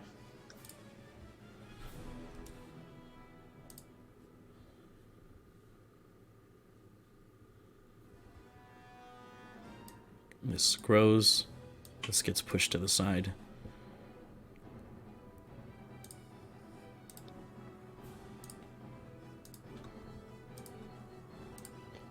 And with its second attack, it will attack Eric.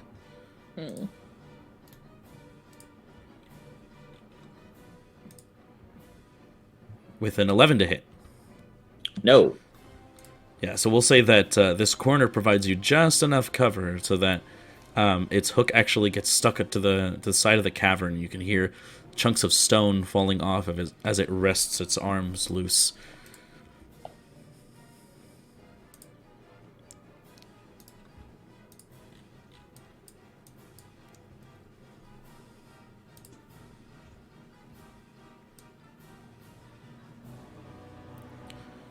As coming from behind,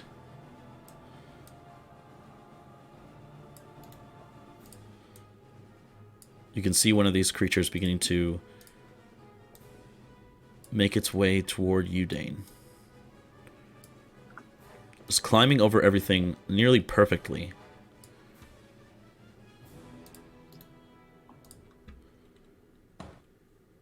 And it swings its hooked arms with a 12 to hit. Misses. The second attack is a 12 to hit. Misses. And the third attack is a 12 to hit. And Misses. the fourth attack is a 12 to hit. That one hits. Oh, wait. It has a fifth attack, and that's 12 to hit. Okay, I'm down. Okay. No, Dane. Arena. Okay. So what you're doing is you're using the cover that you have from that root, and you're just kind of like weaving back and forth as its arms keep getting caught up.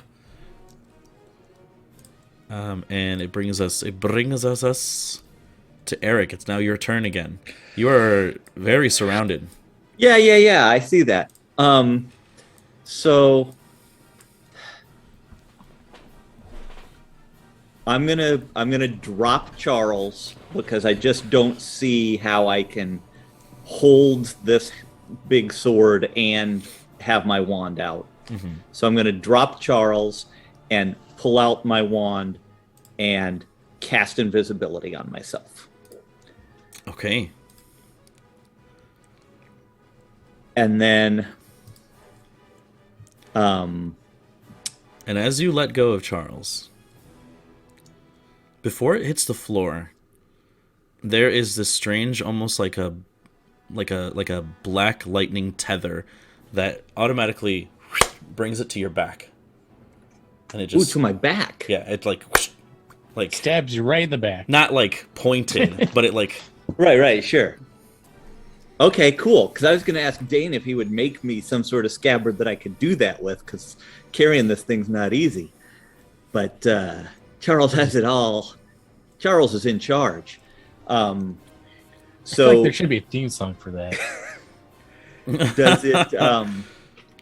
does it turn invisible with me? it is an object it's on your person. So yeah. Okay. Well, it wasn't when I cast the spell, is why I asked. Yeah, it because doesn't I had matter. dropped it. But, okay. My ruling is fuck it. Yes, I like that ruling.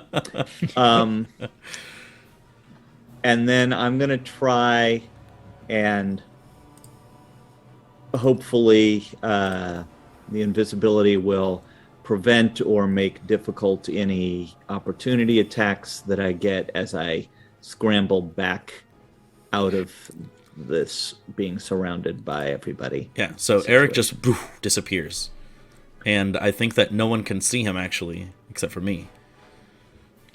That's why I'm grayed out a Yeah. little bit on the map. Cool. Okay, so I pulled myself back to a new position. And that was my action. That was my movement. I think I'm good. That's my turn. All right. And all the hook horrors are like, what dear frick? So it's Rondon. It's your turn now. You've got all these little babies just begging to be killed in front of you. So I gotta kill some babies. That's a terrible thing to say. I know. I felt bad about it. Anyways, so I'm gonna bonus action invoke my Hill Rune, which it makes me resistant to piercing and slashing bludgeoning damage, and start swinging. That is 17 to hit. That does hit. Perfect. Oh, I'm going to mark off my spell slot here. Someone's making red over there. Perhaps an assault of some kind? Maybe of the tympanum variety? You got me. 21 I damage. got away with it. But how much damage? 21 damage to number 5. Okay. 21 damage. 21. Bam! You slam into it, and it even skids away, like, just like 5 feet away from you, just from the blow. And now time for my second attack. Mm-hmm. Let's get a hit. That's 27. Definitely, yeah. Nice. That is 15, 16,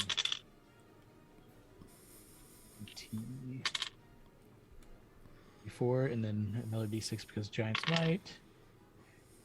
27 damage. 27 points of damage. Holy. You can see that it just barely stands there as it slams against the wall with the force of the axe.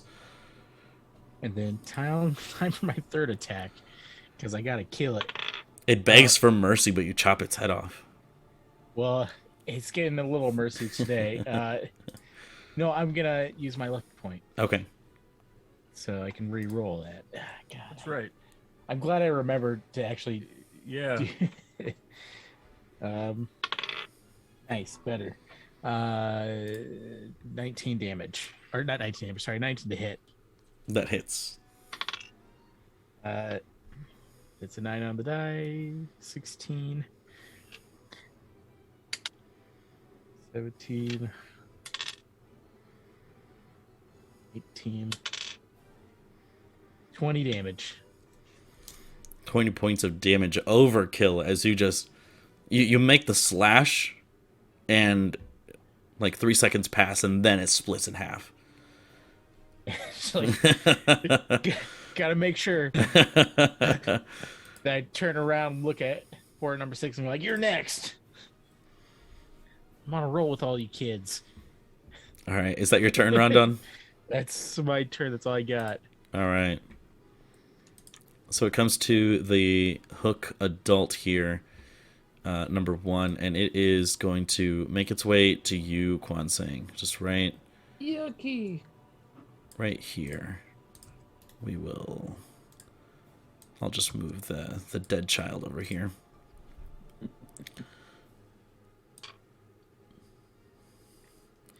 Actually, no, it's going to move past you and go right here. Right there.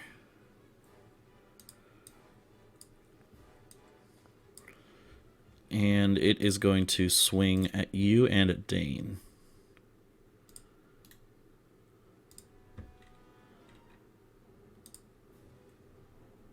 So that's a 25 to hit for you, Kwansang. That hits. Okay. And then Dane, that's a 9. Hits. Shut the fuck up. No, it doesn't. And why'd you ask? No, Dane's very weak. Don't. Because I try to be transparent about the numbers. 1 second, quick. Actually, I want to force a reroll on that. I want Dane to get actually hurt. Oh, okay. Can you imagine? That'd be hilarious. Like I want to use a runic shield. It's the actual like Rondon evil like emote. Got the Chaos Goblin out. Yeah. It made me think of the first season of Community when they get in like the Christmas festival brawl, and when the fight is like over and Jeff and Pierce meet each other at the end, Pierce just rocks Jeff in the face. He's like, everyone needs to get punched in the face at least once. It's like, I've been punched in the face 5 times today. Okay, as a reaction, can I say my reaction? It's been long. Because I What? do have I can use Protection of the East as a reaction. Yeah. I just gotta. Yeah, I haven't rolled damage yet, so. Okay, so that gives me a +5. That puts me at 27. Oh, So nice. that misses then. Yep, it misses. Go ahead and mark off those key points then as the hook swings towards you and you create the sphere around yourself that deflects the blow. And it comes to your turn, Quanzang. Okay, my turn. I shouldn't have done that. I should have done whiff. I keep forgetting I have that now. Okay. That one do this. If I hit, What you got?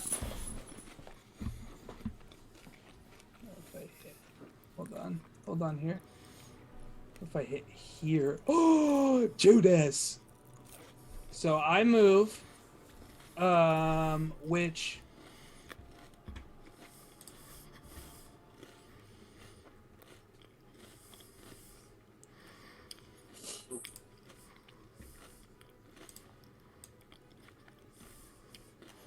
One second, sorry. I gotta look at something.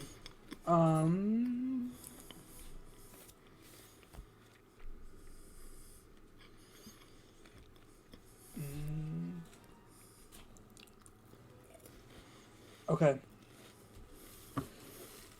All right, so I'm gonna move. Here, so that I'm staying within range of it. Before that happens, the hook horror, the baby hook horror has a range of 10 feet, so it's going to get its attack on you. Okay. So it's a 14, so that misses. Continue. Yep. Okay, and so okay, I do Tympanum Assault. All right. I was trying to find words to say and it just wasn't happening. What is it? The courage thing? I can't do it right now. Oh. So what do you need from me? Okay, so it'll be each creature in that sphere centered on that point must make a Constitution saving throw. So they got a Constitution saving throw. It's a 16 to save. Okay. But my notes say +2 save. I don't know what that means. It's because I coded it wrong. I coded it as an attack roll instead of a save, but it's a save. It's not +2. Okay.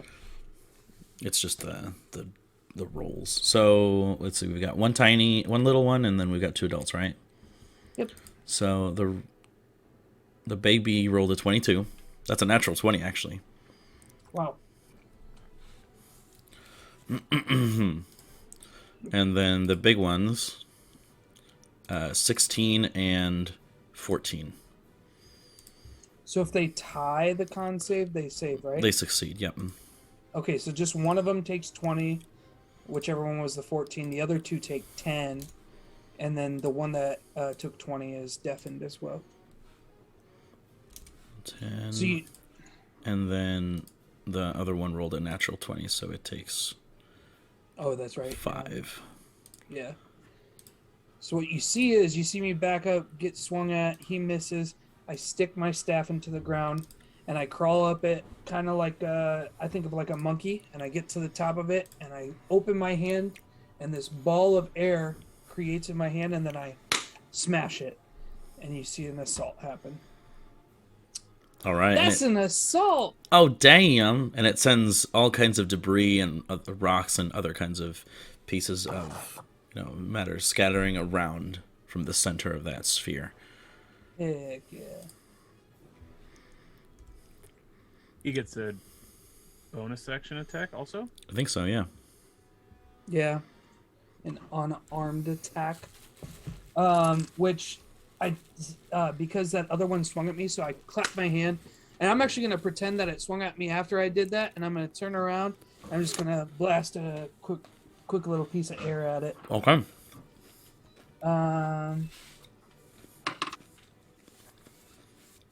24 to hit. That hits. 13 points of damage. 13 points of damage to the adult, right? Yep. So bam, as you slam it with this concentrated wind strike. Bam as you slam it. And welcome to the jam. Is that it for you? That's it. Yeah. All Well, you know what? I'd be a fool if I didn't use all of my movement speed. So, they're gonna. At least he will get the hook adult will get an attack of opportunity, right? Will the hook horror get one if I moved over here? Yeah, since you're retreating out of both of their range. That's fine. Okay. Can they hit him with the 27 AC? He doesn't have it anymore. It's his turn. Oh, that's true.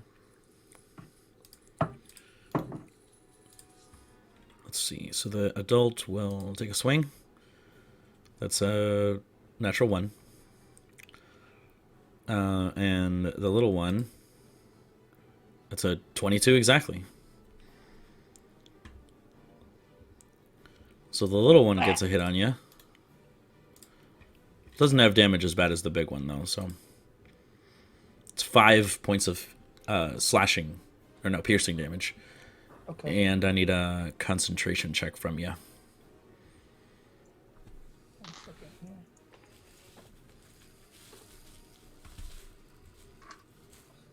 here. Concentration. 18. That succeeds. You maintain concentration on Heart of the Sky. Heart of the sky. All right, is that your turn? That's my turn. Everybody look at Kwansang over here, just all on his lonesome. Yeah, just chilling out there by himself. He's I'll be like, back. he's like, dang, look at these boards on the ground. Like the combat, and then Yeah. this seems out of place.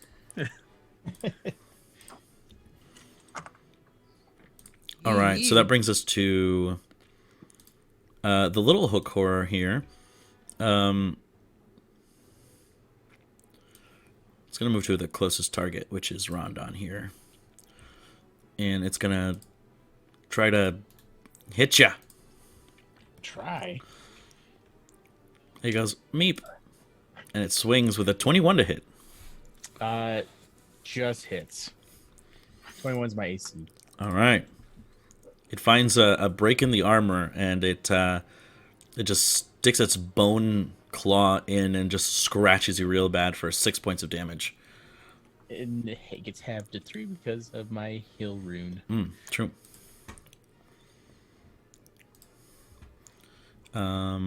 Wait, did I roll twice? I don't know. I think I only rolled once. I Yeah, think. okay. So the second attack is a 25, Believe it or not, hits. and you take another 6 points, so 3. Believe it or not, I'm still above 100. And it looks at you and smiles and is like, yeah, take that. Oh no. Yeah. That is its turn, and it is Dane. Now it's finally your turn again. Okay, Dane has to make a decision. Okay, You've been left there sandwiched by 2 giant monsters. that's all right. I'm about to monster myself. As I kind of take a step back, I don't take a step back because I don't have anywhere to go. I look at the 2, and I whip the Apexis Flora on myself, and I'm encased with the blue glittery dust with the shadows in it, and where Dane once stood is a basilisk. All right. What's the size? Medium. Okay, so you stay the same size there. Stay the same size. But anytime any of them start their turn within 30 feet of me and can see me, they got to start making some saves, boy. And I'm going to make a bite attack against the little guy.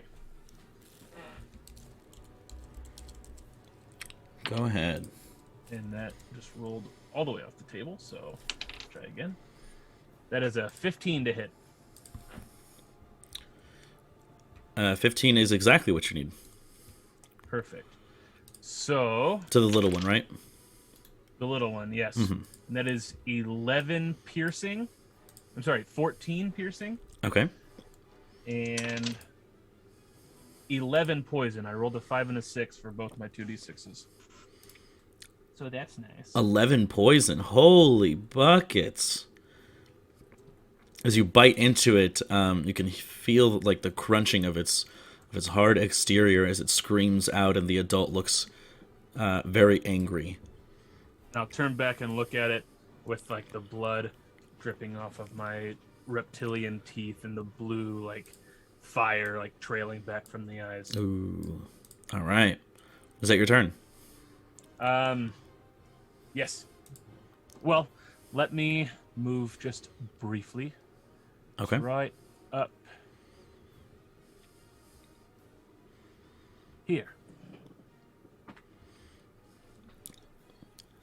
You attempt to move upward, and you are met with some sort of body. Can I move at all? No.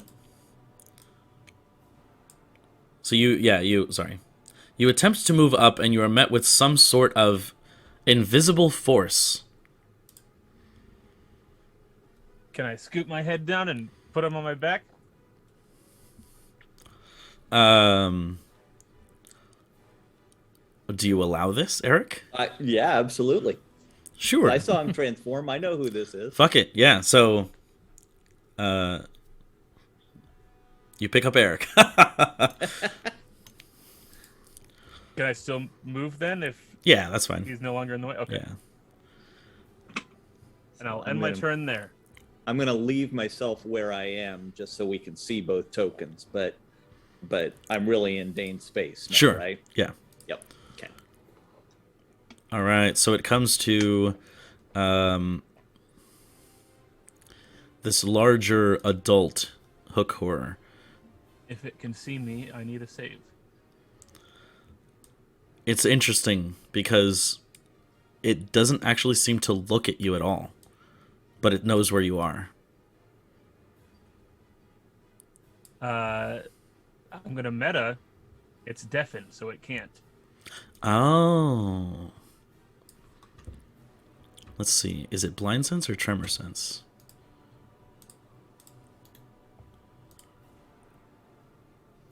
It's blind sight. Yeah, so it's completely blind then.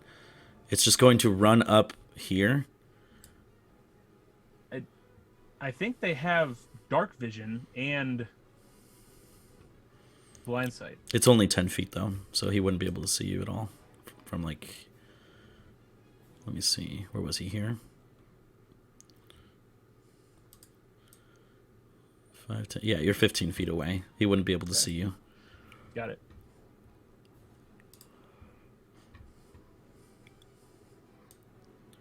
Yeah, so he'll move up to here.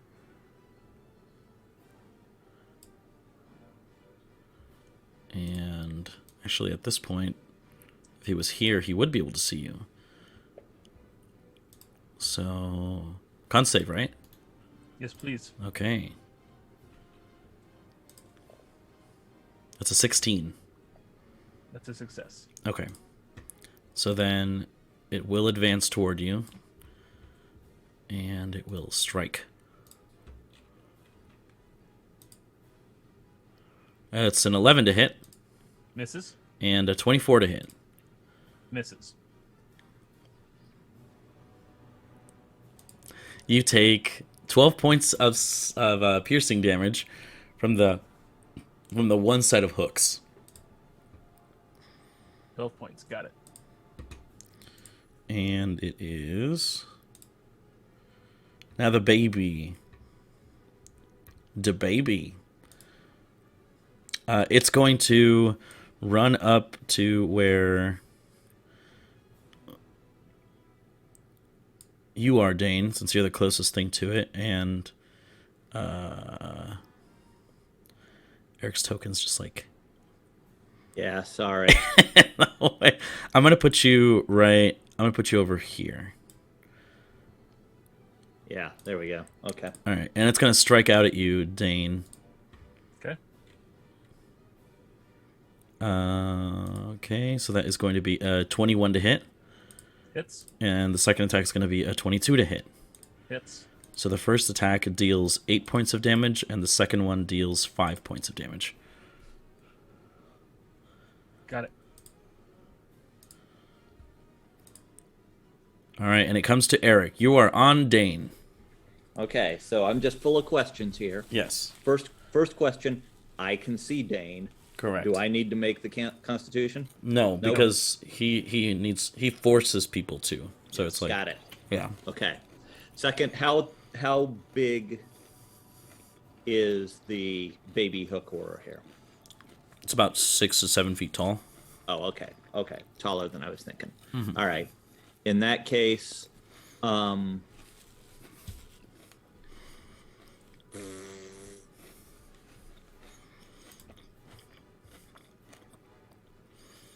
going to jump off of Dane's back. Is it possible? I'll let you rule on this. Is it possible for me to jump off of Dane and, using my small size, get past that hook horror? You can scale the walls. Yeah. Okay. Yeah. So I'm going to do that. You still have your boots, right? Yep. Yeah, no problem. I left those attuned. Spider-Man. So I'm actually just going to move Spider lock. to where you actually have my token. Oh, okay. Excellent. Yeah. Move to that location, and then Oh my gosh. I didn't realize this until now. They have blind sense. Oh. They don't rely on Well. sight. Yeah. So if you are Shoot. moving there, you'll get attack of opportunity from 3 different hook horrors. I mean, I don't think I know that, so I would still move. I would. Yeah, one of them's deafened.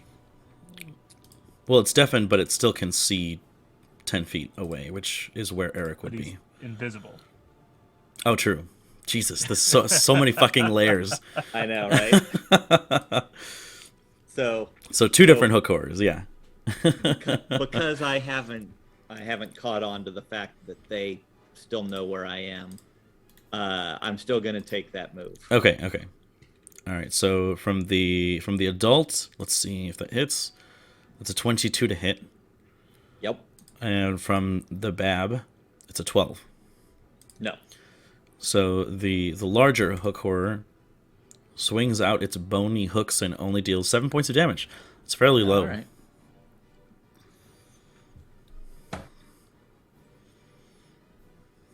Still enough for me to lose concentration on my invisibility. Oh man. That's okay. I was going to drop it this turn. Anyway. Oh, okay.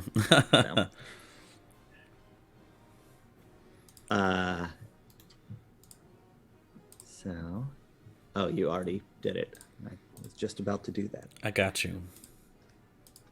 And then I'm going to reach up with both hands and pull Charles off my back and point it at the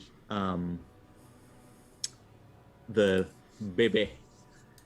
And the purple energy that is familiar from me comes down and gets channeled down my arms into the sword and out of the tip of the sword, where it turns black and becomes a black lightning bolt that shoots into the baby there.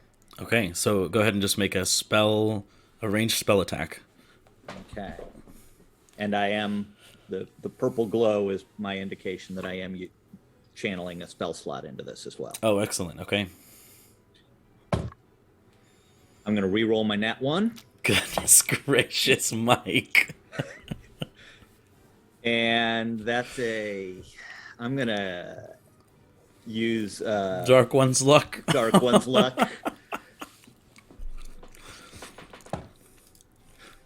Even with that, it's still going to be iffy. What is that? 17? 17 hits the smaller, the baby hook horror. Yep. Whew. Okay.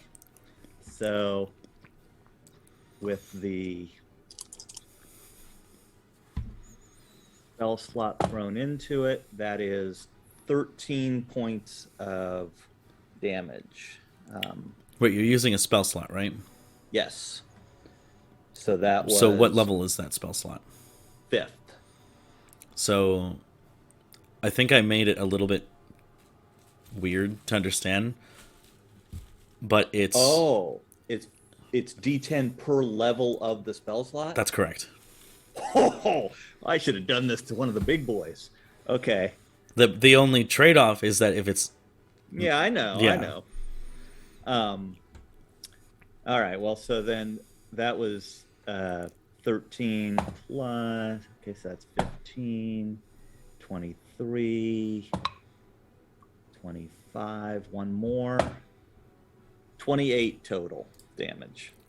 28 points of damage does it as this black lightning bolt streaks out and electrifies this baby hook horror, just charring it as it falls still on the ground. And the counter reaches 98.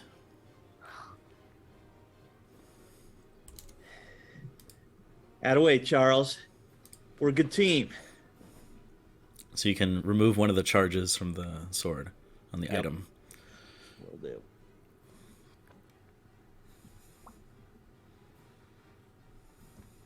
we go. All right. And that's yeah, I've got a little movement left. I'm going to move a little further away.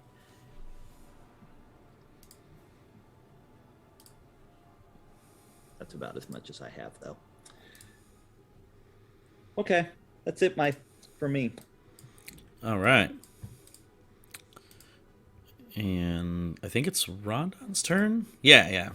Yep. All right, Rondon. You've got all these baby bodies next to you, and you've got one more behind you. That's not yet a body, but it's a baby. I gotta add one.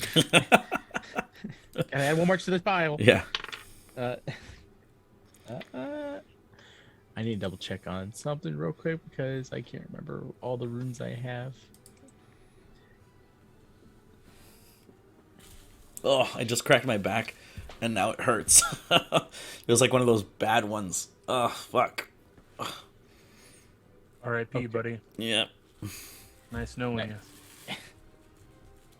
So,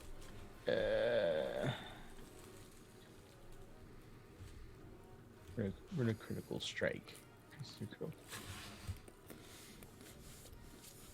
So the rune of critical strike that lowers my crit score from 20 to 19. You get Right, right. Is it a +1 rune of critical strike? Yep. Yeah. So you crit on a 19 and a 20.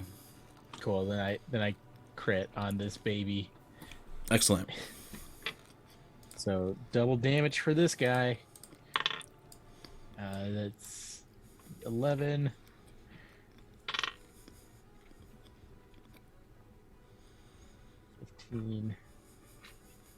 All right. Did I roll my D6 or D4s 6 times now? If you're doubling the amount of dice that you're rolling because of the crit, then yes. Yeah. Okay. But if you're just doubling the number, then no. It depends. You can do it either way. Just be consistent. 20, 24, 28, 32, My God. 34, It's already dead. 35. I got one more for it. 39 damage to it. 39 damage as I want it in pieces. yeah, you swing and it just disappears into the darkness and you just hear yeah hoo hoo hoo hoo. Sora. Yeah. And then I'm gonna step over its disappeared body to Yeah. get to the adult, which the crit could have done a lot better for. Oh my God. Okay, so I'm gonna hit you with a reference that you already know because you're playing Arceus, right? So like you step up to the adult and it does like that battle cry whenever you face a Pokemon. Yeah. You know, it goes like brah, and then like the battle begins. Perfect. I'm gonna use this strong style. Yeah. Oh, nice. It's like the perfect game to just run around and fuck around in. Oh, yeah. Yeah. 29 to hit. 29 definitely hits. 5, 7, 12, 14, 16, 17, and the D8. Giant Smite. 22 damage. 22 points of damage. As you swing the axe, it is quite a bit hardier than the little ones there, but still managed to knock it down a peg. Why aren't you going down like these babies? That is dirty 20 to hit. That just hits. Perfect. Then 21 right off the bat. Sorry, not 21. 17. 18. 1. 22 more damage. 22 more damage. All right. So it's looking very rough, but it's not quite down just yet. And then for my bonus action, I will use my offhand. Okay. That will be 27 to hit. That definitely hits, yeah. Alright. Then a D8 plus 5 to wow, math. That's 7 damage, then a D6 for Oculus Pecan. 7. Yeah. 13 more damage. 13 more damage is enough to do it. Holy crap. You soloed this thing and you didn't even use one of your attacks. Yeah, it's like getting a workout right here. Did everyone kill as much as all these two? Was there more? You're like one of those like boxing robots, but like instead it's just like the axe and the flail. It's just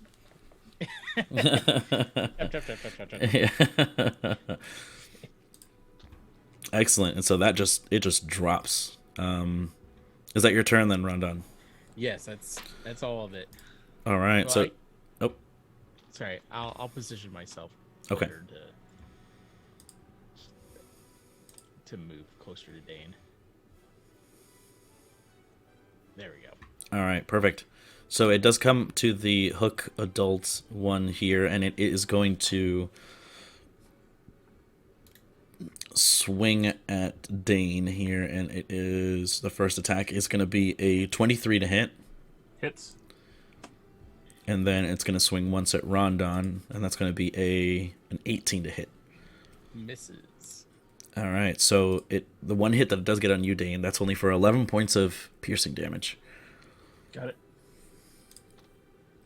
And that is its turn. As it comes to Quan Seng's turn, let's check on Quan Seng. What's he doing over here? Inspecting the I have to boards. unmute. I'm just He's like- hanging out by my lonesome. Yeah, he's like, look at these roots. God damn. And then I zoom back in because that's what I would do. Zoop. I would zoom back into like right here, and then I would just hit it with some air attacks. I say, Quissa, Quissa. Okay. For a second there, I thought you said croissant, like croissant. 23 to hit for the first one. Hits. 25 to hit for the second one. Hits. 10. 13, so 23 points of damage there. All right. Boom, boom. And then, Still alive. Hard to see its health bar because it's like in the wall, Right. but let me squish it for you. Squish. luckily, I get one more attack actually because of part of this guy. Mm-hmm. So one more of those. That's a 23 to hit, Hits. and then 12 points of damage. 12 points of damage. All right. Still hanging in there just a little bit. Yep. And so then we're gonna try and finish her off there. Oh, yeah, you betcha. Unarmed strike, 18 to hit. That doesn't hit, unfortunately, no. Not the big ones. Ooh. Seems its carapace is much too sturdy for that attack. That's okay. That's okay. So at the last second, it just turns and it just glances off of the shell. Yeah, that's okay. All right, that'll be it for me. All right. Unsquish. So it comes to Dane. All right. I'm a bite it. I'm gonna bite it. You bite it. I bite it. I don't even have to roll. I just bite it. I bite. I gotta roll at least a 15. So, unless there's a way.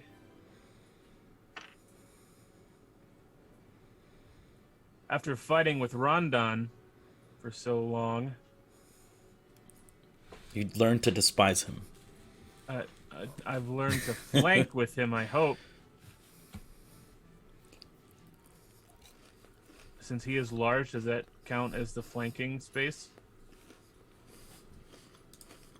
Let me check your positioning here.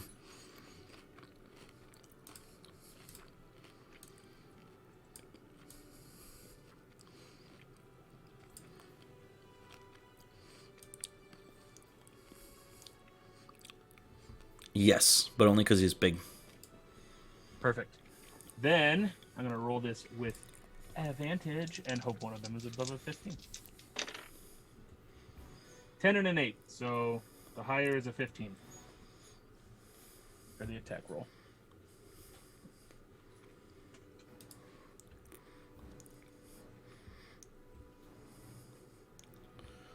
You said the higher is an 18? 15. A 15? Yeah, unfortunately not for the big one. Okay, that's my turn.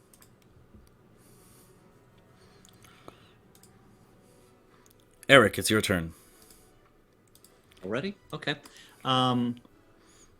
Yeah, all of the people that were in the initiative order have been, stomped to death by Rondon. Yeah. All right. Well, then, I've still got Charles in my hand, and this one looks weak enough that I'm just going to run up to it. Yeah, I can get there. And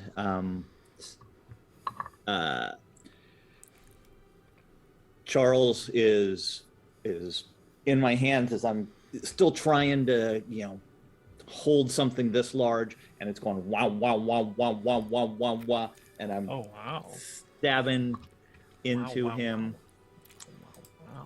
without proficiency, and I am missing him. I think you would have to nat 20. Or no, I guess you do have a strength score. You're right. There's no proficiency.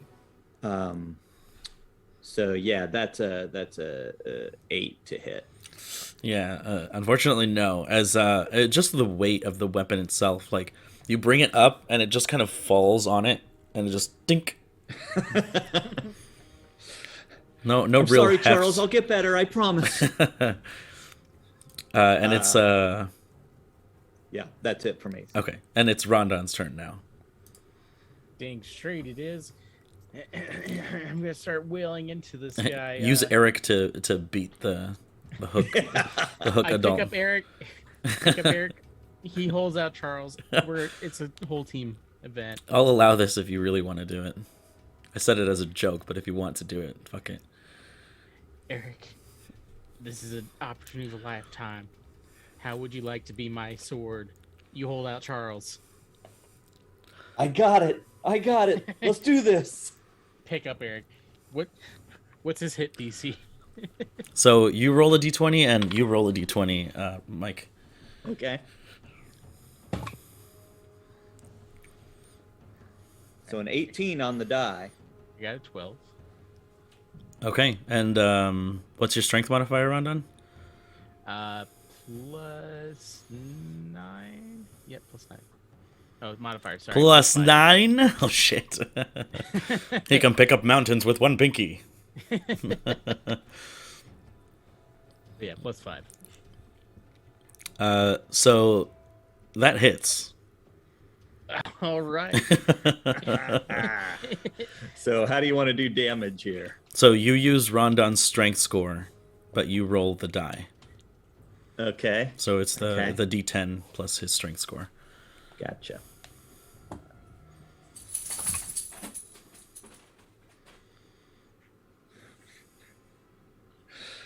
And that's a 5 on the strength score? And the strength score, yep. Strength. 6. Okay. Wait, was that enough, Brandon? Not for the first attack. Okay. All right. All right, Eric. We go ahead for number 2. Let's do it again. All right. I only got a 4 on the die this time. Well, I got a Rondon crit, so Oh, 19. what does that do for us? Hold on. It's a rune attached to the timbers. Specifically the timbers axe. So it's just a regular 19.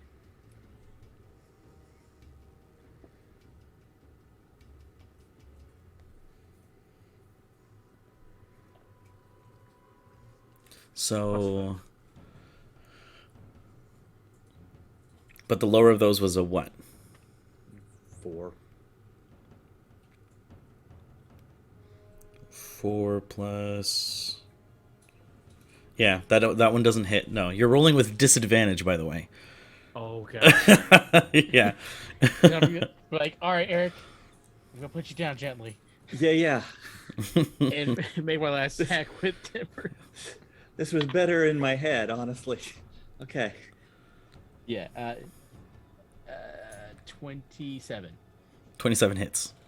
All right, and D12. I'm just going to roll again and see what it would have been. Oh, yeah, good call. That's 11. 13. 16. 20. And then a D8. Jesus. 21. 21 points of damage is enough to do it as you bring the timber axe down and just split its carapace, sending all kinds of cracks and striations across its back. And with that, the cavern falls silent. It was a good idea for a second there, Eric, but Yeah, no, it was. It was. But that was pretty impressive with the axe there, too. it's just what I do. It looked like a tree a little bit. You did great, Eric. You did great. I top notch. Thanks. Okay.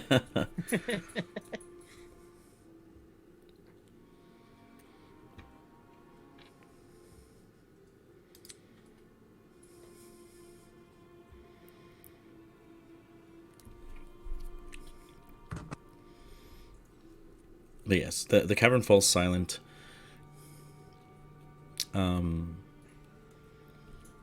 Except for the sounds of the scurrying beetles, but at the very least, nothing predatory seems to have been, alerted to your scuffle here.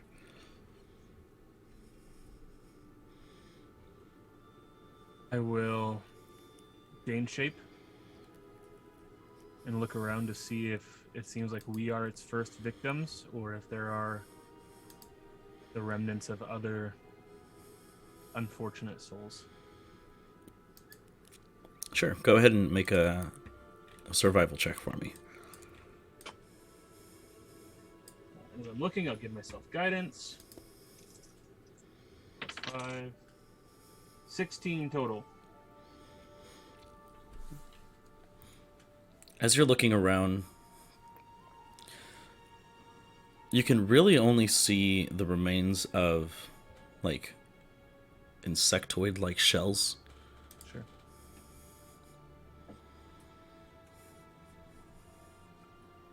Okay.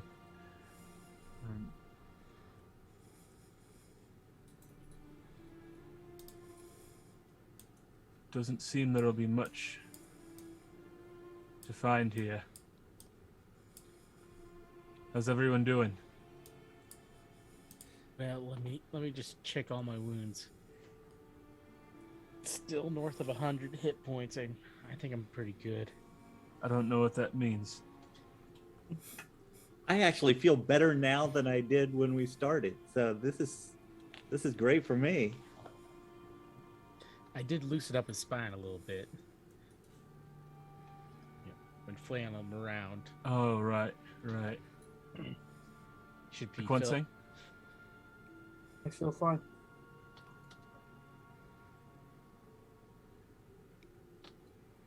Sorry, Mac, I didn't mean to cut you off. No, you're good. Don't even remember. Remember what? What? Huh? How did I get here? What's the Kara? Who's a Kara? Fall into the wood. Ships being... Oh, like water.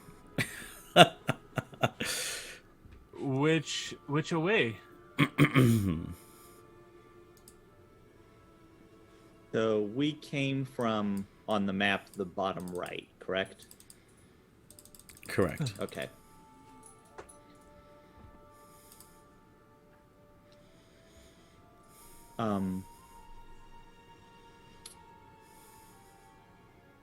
Yeah, I don't know.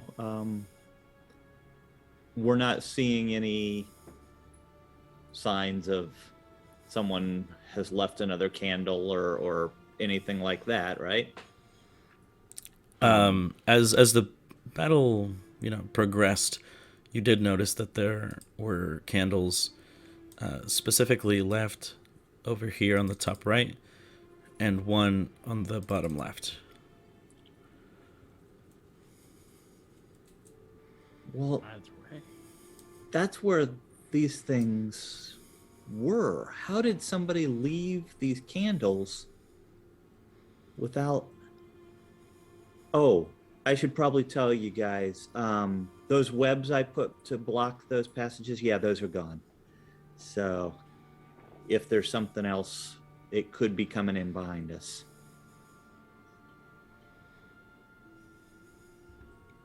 That's just... I don't know what the days of the week are in this. We have a calendar. That's just Tuesday. Well, I could have pulled it up, but I'd have to... What are the days? Find the link. Pull it up.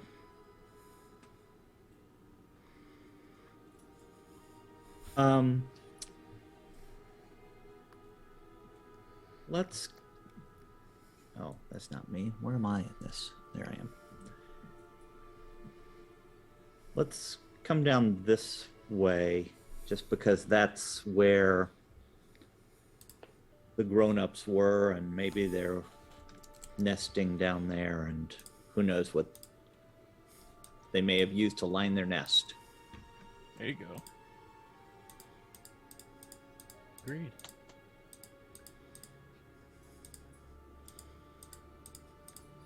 Two seconds.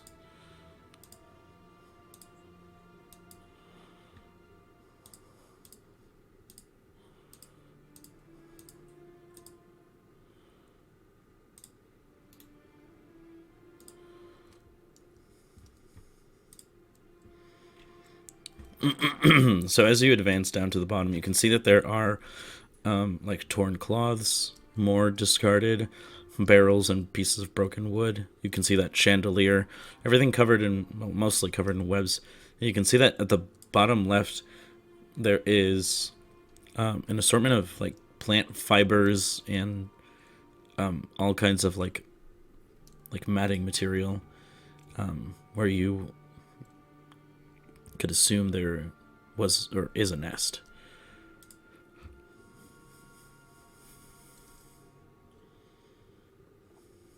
We'll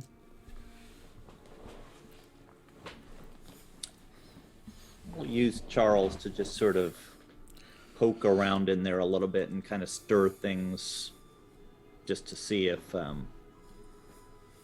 there's anything that looks like it might be of interest in there. I'm not getting down and sorting through it with my hands. Sure. Just make a general perception check for me then. 19. Pretty good. Yeah. It is as if this instrument and you are one. And as you're sifting through with the sword, you do get a little bit of like physical feedback from just like the handling of the sword, and moving pieces of like the fibers away. You can see that there are 3 eggs. They're like ovular eggs, probably about a foot, like, long. Well, I feel bad about this. I'm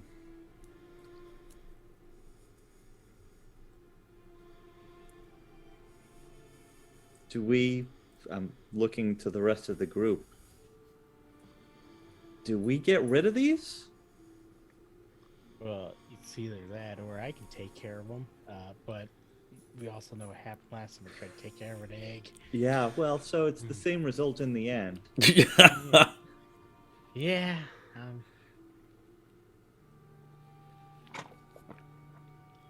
Well, at this point, it's a mercy killing.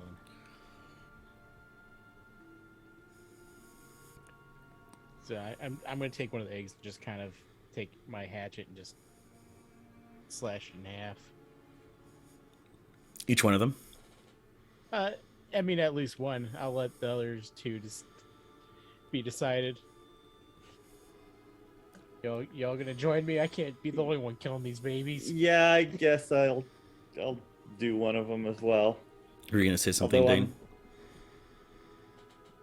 I have a thought, but it's not pressing. I'll shillelagh smack the last one just to... Okay, so you break the eggs, and this kind of clear fluid begins to leak out with this kind of like pale blue yolk. Yolk. We all got yolk on our hands. Not me. Except, well, we all know you could have just hit it from a distance. That's what she said. No, I was thinking, Yuck. does the word oval come from the same root as egg? Like the ovum? Ovo? Probably, yeah. Mhm. I've never thought of that before until Brandon said ovular. That's a thing only smart people think about, because I never thought of that once.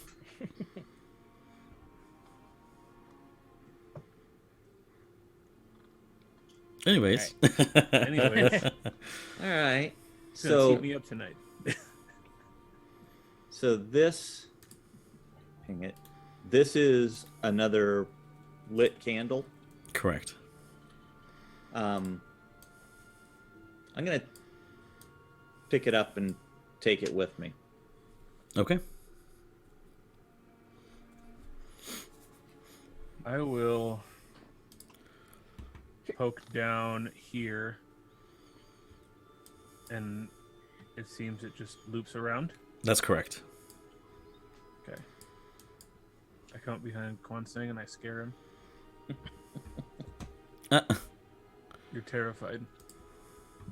So is this area right over here? Is that just another little like niche in the cave, or is that like another way to go? It seems as though the path does continue that way. Though it seems to almost curve, which kind of removes the line of sight there. Mm-hmm. Well, fellas, do you want to go this way, or should we go up? Or what I perceive as up.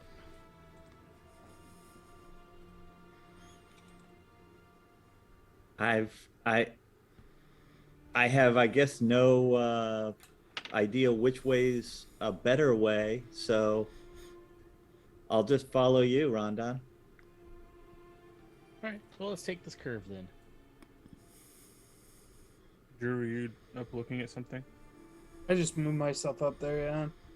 I assume that was the way we were going. You tell me. Which way are you guys going? I'm gonna go up there and see if I see anything, and then if not, I just come back. Gotcha. So as you kind of begin to peek around that corner, you can see that it is a pretty featureless alcove. You can see some mushrooms growing at the bottom of the, like, on the floor. A lot of loose stonework, but nothing particularly of interest that you can see.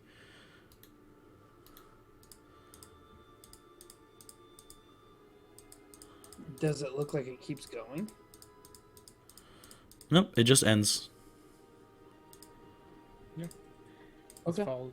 follow this curve. That away it be.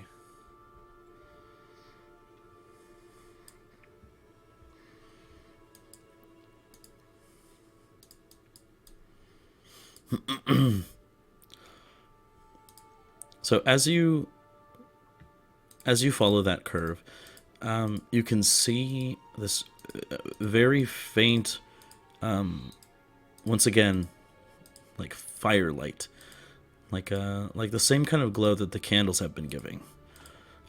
Except, what's interesting is that you can see a shadow of a humanoid projecting itself from that light.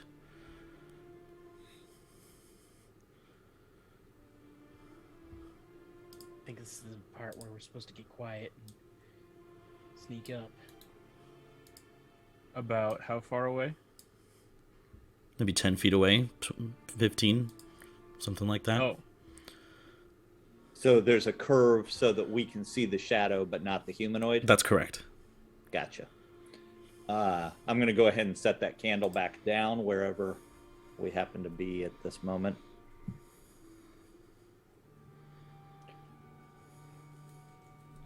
I'm going to use Perceiver on corners at second level. Nice. It's a good spell. Yeah. It's real. Don't look it up. It's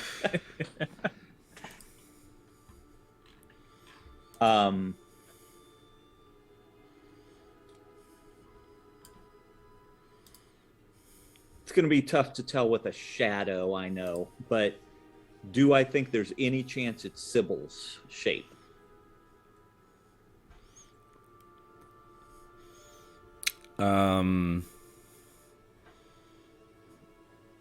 I'll say make an insight check. Okay. 4. It's humanoid. Yeah. All right, I'm gonna look around the corner. You're gonna go up there? Yep. All right. So Kwansang steps forward. Are you being stealthy at all? Sure. Yeah. Yeah, that makes sense. That's.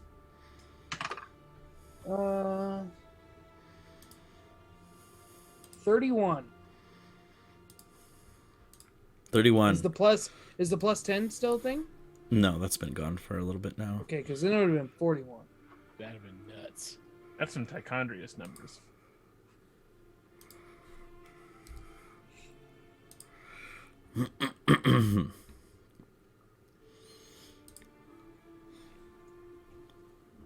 You begin to sneak forward. And as you get closer and closer to the curve, the shadow becomes more and more apparent. And the light becomes a little stronger. And from what you can see as you peek around is the form of a female form, wearing old rags. She looks relatively young, not like younger, but like young, like maybe mid-20s or so. And she appears to be holding a rusty weapon just up against what looks like a back wall with some kind of sleeping cot on the ground. Just looking just fiercely in that direction.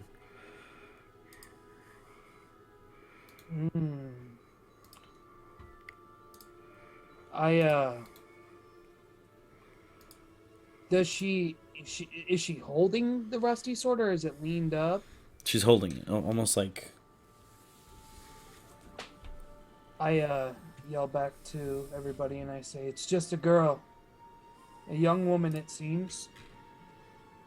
She's protecting herself. So I start to walk towards her. I make myself known. I mean, if she's holding a rusty blade, she could be tricking me. But I'm going to venture out to guess she's not. And I'm going to say, "Oh, put that thing down." First of all, make a charisma check. Sure.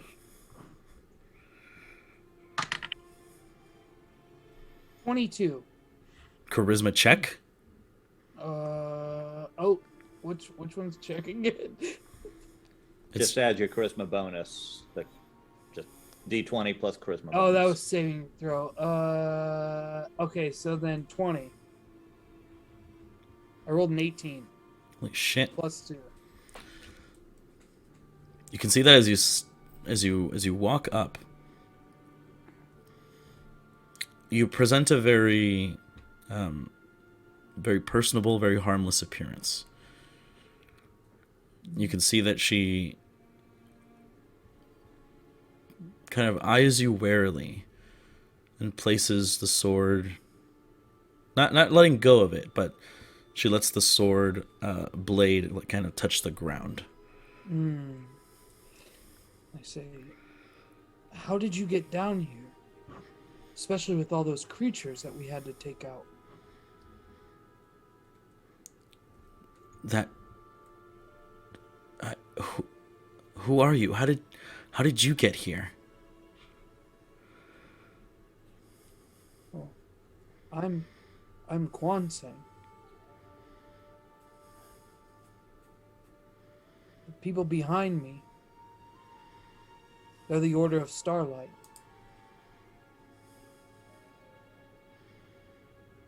And I'll be kind of coming in, hands up, not interrupting, just, hey, there's more people here. Who sent you? We just got bored. What was the name of the? Wait a minute, is that Rondon Timbers? No, I'm just kidding. Oh, hey. What was the name? How come of you the... never called me back? Oh shit! Oh, I wish I could remember you. The name What of was who? The name of the person who gave us this castle. Taltic. Baron Taltic of Onor. But yeah, there we go. Baron Taltic of Onor gave us this castle for helping him. This fort, not castle. This fort. So we kind of sent ourselves. This is our home now.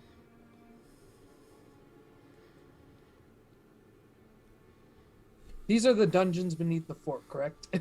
Right. I was like, all right, hold on. Maybe we went somewhere else. I might be just lying to this girl. Like, We own everything. We live here. This is a Wendy's.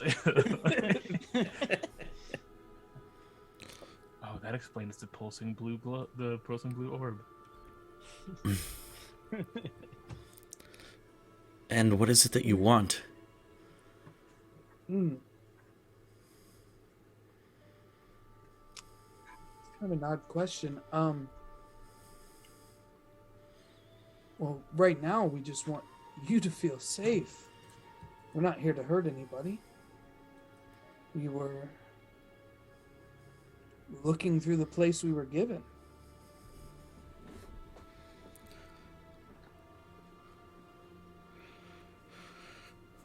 Oh,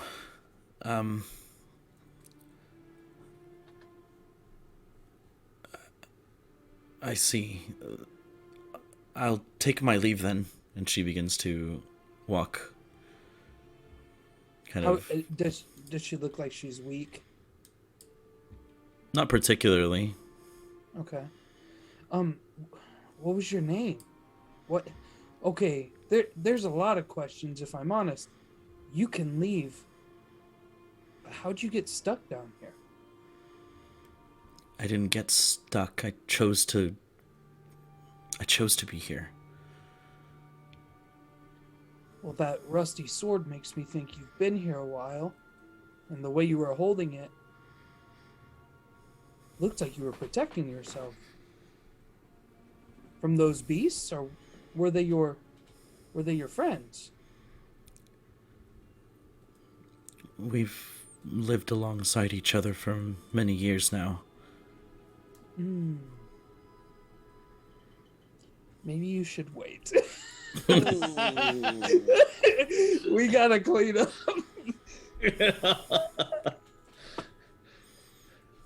This is awkward. Should we just kill her? Wiping the yolk off my hands. Yeah. Right.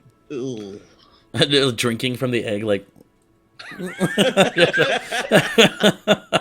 had to get my afternoon protein somehow. Yuck. Well, I guess being honest is the only thing I can do now. I'm sure you heard all the screeching. They're all dead.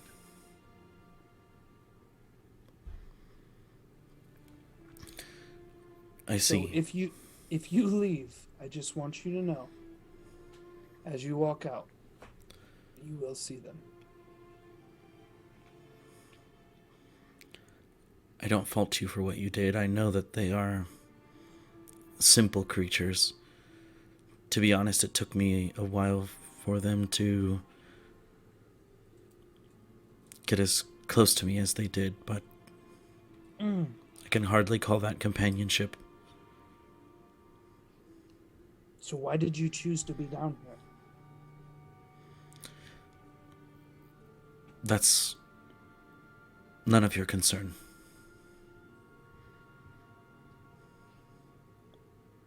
Okay.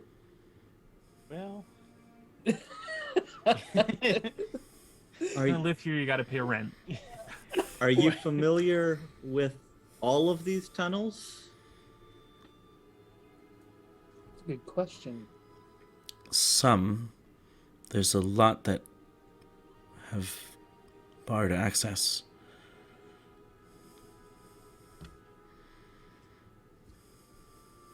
Because we're just sort of stumbling around blind here. We'd really appreciate a guide.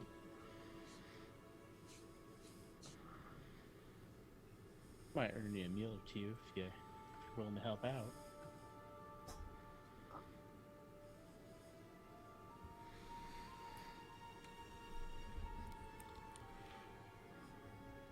I can help you, but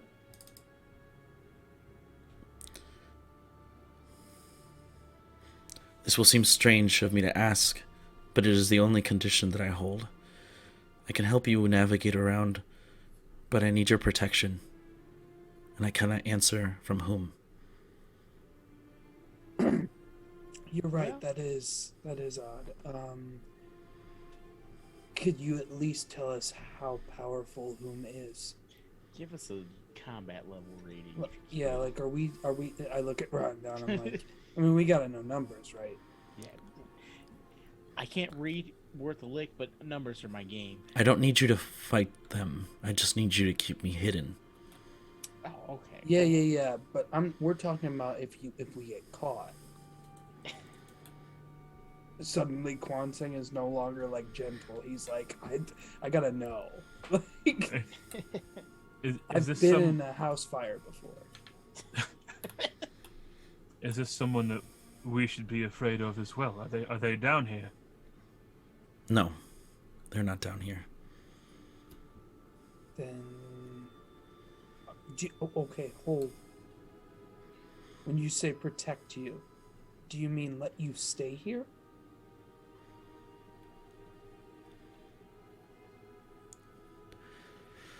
Because you're down here for a reason, you said. I'm Yes, assuming you're hiding from whoever that is. that's right. Oh, easy. Of course you can stay. If you'll contribute, we have a place for you. We can provide more comfortable accommodations than these. And if he's hiding on the surface, I put my hands up. He'll have to come after us. She looks unfazed. It was a joke, lady. And I turn around. She's no sense of humor. Jeez, get her the leaky berries. Loosen her up real good. I just need you to promise that you will not share my name or description with anyone. Will you share your name or description with us? Will you describe yourself to us? We can see you with 2 eyes, but describe yourself, please. Lift that strange haze that's over your face. You seem like lines right now. Yeah. It's just... I feel like we can unlock you at a higher level.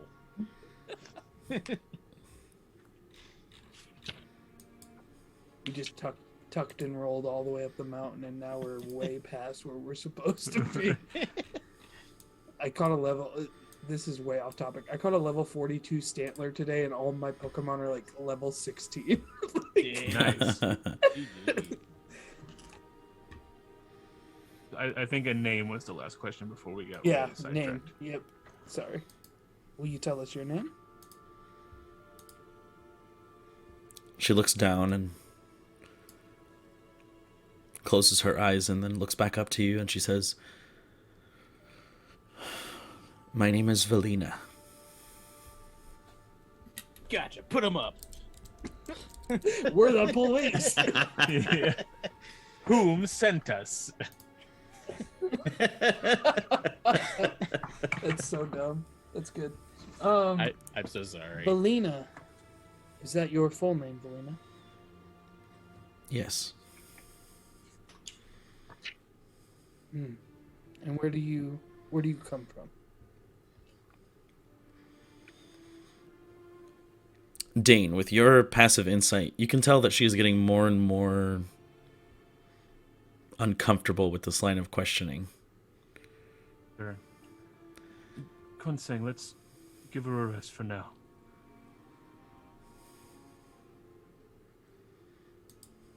Fair. But I would like to know more about you if we're going to be continuing this journey together. You have a place to stay, not a place to keep secrets. And it will help us... Sorry. What was that? And then I just turn away from her and start to walk. I won't press any harder now. But it'll help us know how to keep you safe if we know who we're keeping you safe from. Just consider it, and we'll come back to it once we've all gotten out of here safely.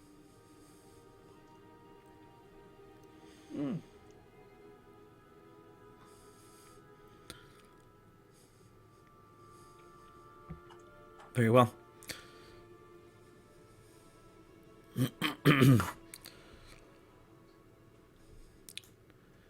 Do we have a deal then? She extends her hand.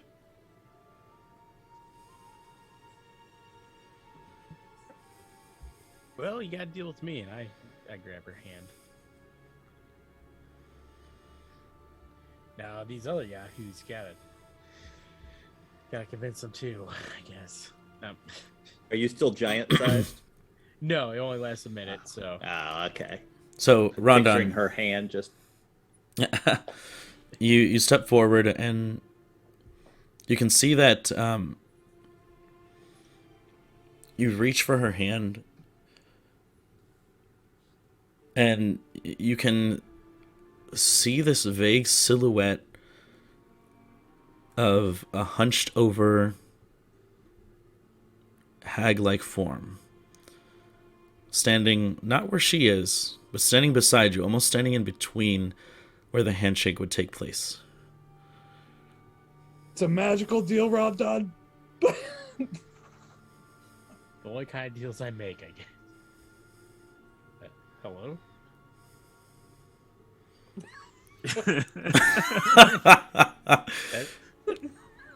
And this is where you see now clearly, only you, the form of the dream catcher.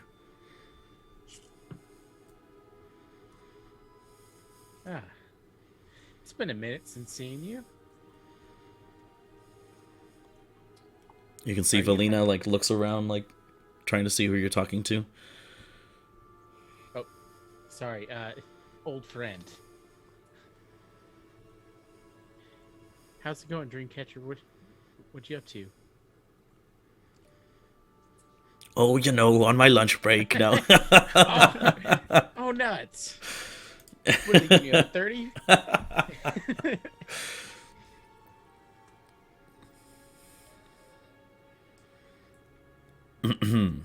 No, but do you really ask this to the Dreamcatcher? Okay. Yeah. She says, I'm here to oversee this deal. Ah. So we don't back down from it. Or rather, we uphold it. Yeah. Valina says, who are you talking to? Shh. Dreamcatcher. It'll all make sense when you're dead. Dum bum bum bum ba da dum. Oh no!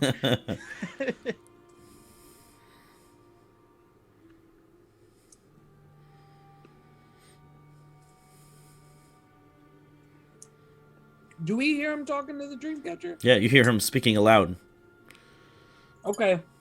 I'm like, Rodnan, who are you talking to? Quansang, Dreamcatcher. Rodnan, she's literally not there. Nah, she's right there, right? She's right next to. I'm sorry, I already forgot your name again. It's I feel like green. I feel like I need to go see a doctor about this memory issue. So we Anyway. can't see the Dreamcatcher, correct? Correct.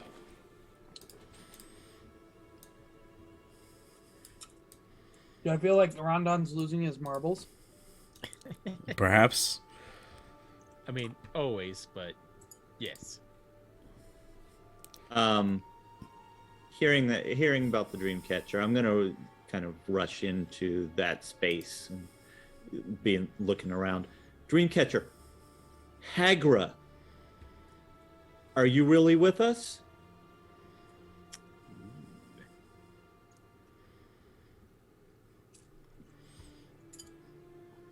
Make a persuasion check. Also, at the mention of the name Hagra, does Valina react at all? Make an insight check.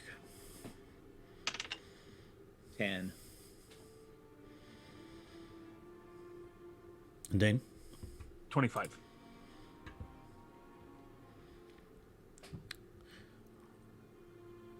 She doesn't appear. And Dane, what you understand from her facial expressions, she looks surprised, almost like just dumbfounded, and begins to look around. She's a friend.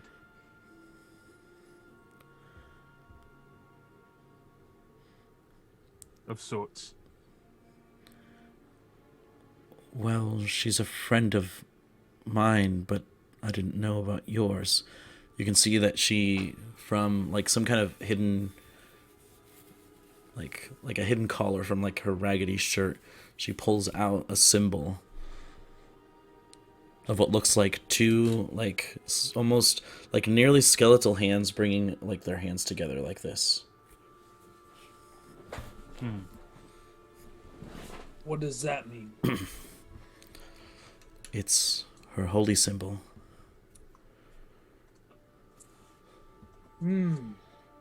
She your patron? Of sorts. Are you a holy woman? Or at least a pious one. I pray to her, but she does not necessarily bless me with any abilities. Believe me, she hardly does anything for us either. That's Rondon. That's not kind. I'm just kidding. She comes. Well, he's not wrong. The Dreamcatcher's looking at you like, Son of a bitch. Just like a rock hits you on the side of the head, and she's like,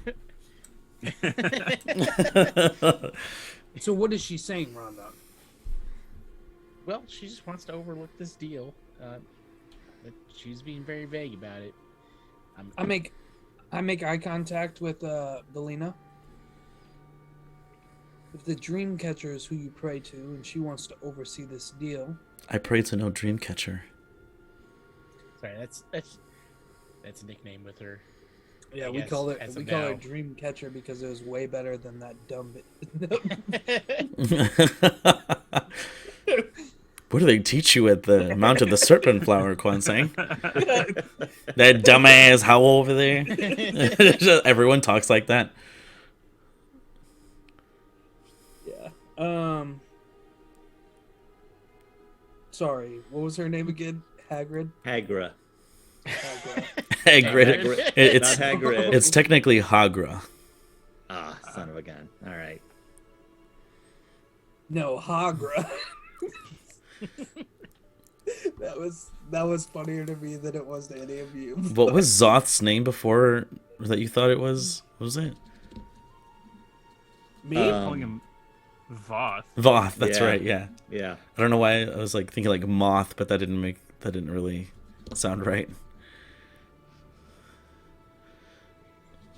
But yeah, Hagra. Sorry, Hagra. We call her the dream catcher.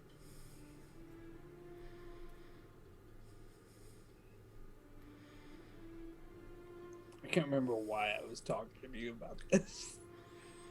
Hi, I'm Oh. Belina. It's just like, Oh, she wants to oversee this deal. Because you, I'm assuming because you pray to her.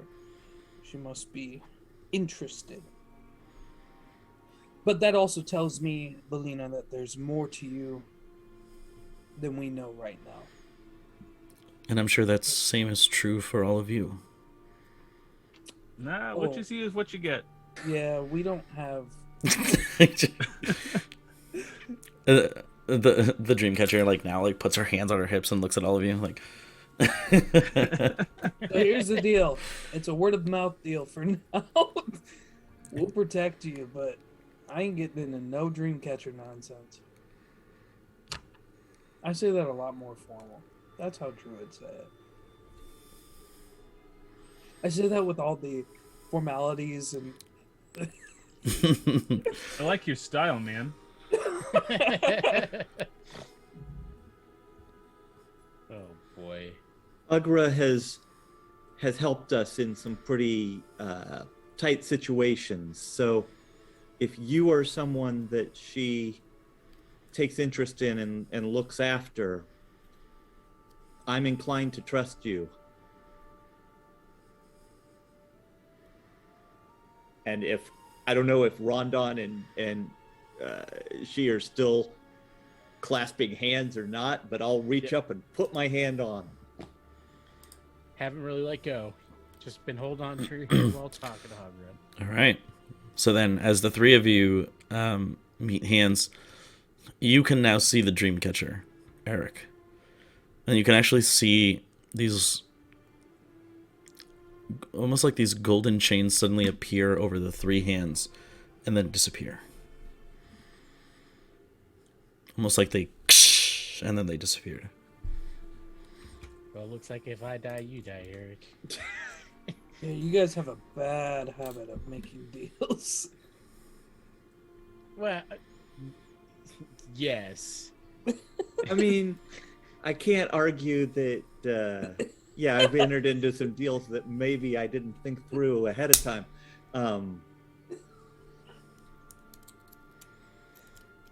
It's so funny. But we're going down together That's as a right. team. Anyways. No, I quit making deals. You want to know why? Because one time I made a deal to be somebody's mentor, and I haven't seen her since. Oof. R.I.P. Yeah. Did she go anywhere, or did she just kind of fade? Character-wise, I think he's Yeah. talking about. No, I know that Miley's still around, but Yeah. The implication. Oh God. I shouldn't laugh that hard with what's happening to me.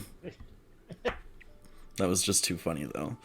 I know that Miley is like, she died or something. Like, no. Oh, man. Well, Drew felt the need to clarify that I was asking about the character. Like, well, yeah. Yeah, she just kind of faded. Sure. I miss you. If you're It was listening. it was fun. It was fun. Yeah. I wish it would have continued, but I'm still her mentor in my head. So. perhaps we'll revisit that someday. Everywhere we go, Kwansang's just giving quiet instruction to somebody, and we're like, What? They're always just hiding behind a tree. right. That's Pip. Yeah. She says, well, if you're willing to make this deal with me, then I suppose maybe I can be a little forthcoming about what's going on with me. He turns into a creature. Yeah. Got the hooks. Let me get my notes first. She's the hook dad. She says, I've been living beneath Forte Verus for a little over 10 years now. And how old does she seem to be? Now getting a better look at her, she looks like in her early 30s. Okay.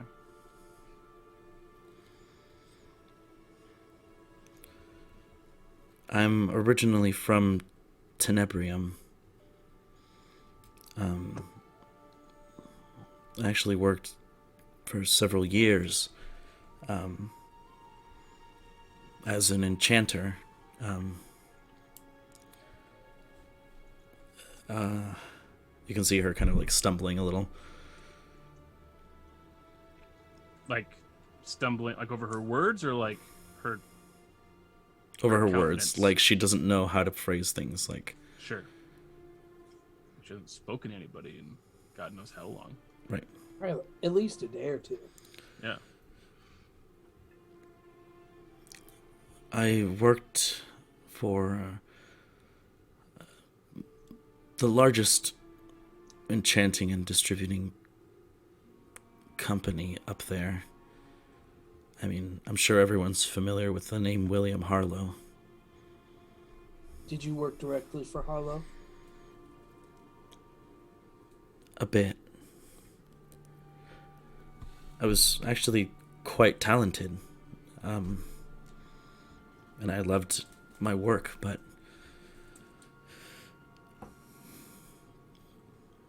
somehow, some way, I was accused of thieving and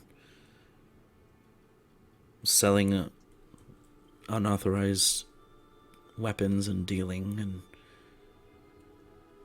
I was branded a thief. Did you do any of those things? Now would be the time to be honest, because if you're talented, there might be a place for you here. But if you steal things, we can't. I mean, we can't. I mean, maybe we can. We burn down houses when it's convenient for us. A little light theft here and there. Probably not that huge a deal to us. As long as you don't steal from us. I look at It'll be Eric all right. and I go, I feel like you're projecting. We can do bad things, right? No, I didn't steal anything. I was framed. Do I believe her? Make an insight check. 2 on the die for an 11. She seems honest. I don't ever think about that kind of stuff. But I study cultures and all their body language and all that stuff. Could I pick up on any like body language stuff? You can also make an insight check if you'd like. I was trying to make a reason to be able to without like. You don't need one. She's a new person. Okay. 26. because Okay. I just rolled my third 18 in a row. Nice. What are the odds on that, Mike? I don't know. I wasn't really listening. We've asked Mike this like 20,000 times, like every time, and he's like, Hey, it's the same odds as if you roll a 3 and a 6. He always Listen. says the same thing. Here's the deal, though. Mike's a math magician. Jesus. Is 3 in a row is 1 in 8,000. Am I thinking of that correctly? You really don't count the first one because it's really just, is the second one the same as the first Sure. one? So it's 1 in 400. Yeah. So what It you is. understand is that Lottery. she's telling the truth, but there's a little more to that. I'm gonna say I won't pry, but I feel like there's a little bit more to that story. I'll let you tell it when you feel comfortable.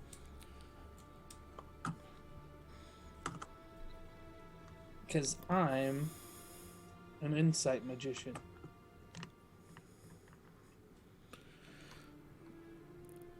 When I was apprehended, they did this, and she shows you her palms, and there is a symbol, like a triangle, with 3 lines in the center of it. Yu-Gi-Oh!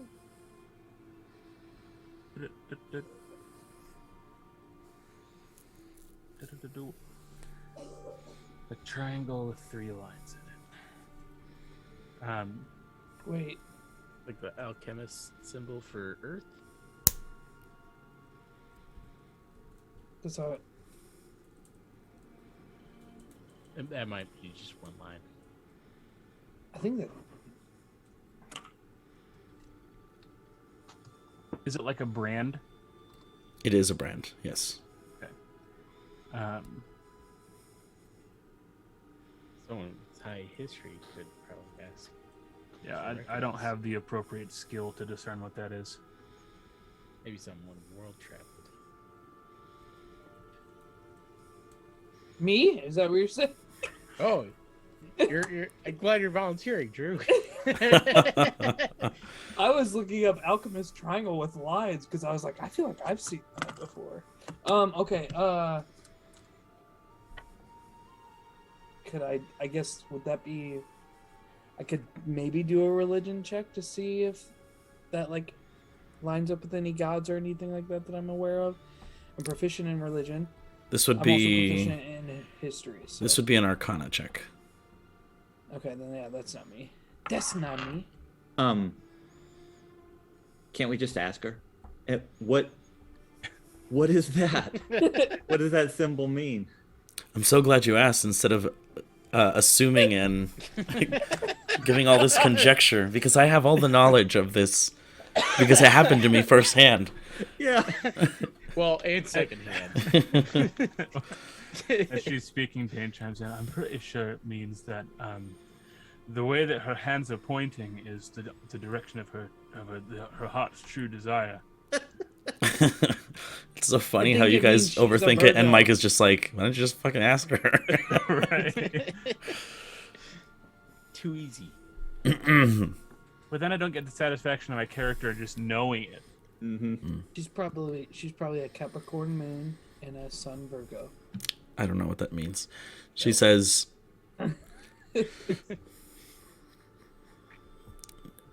it's very powerful old magic that they branded me with. It prevents me from using any more magic.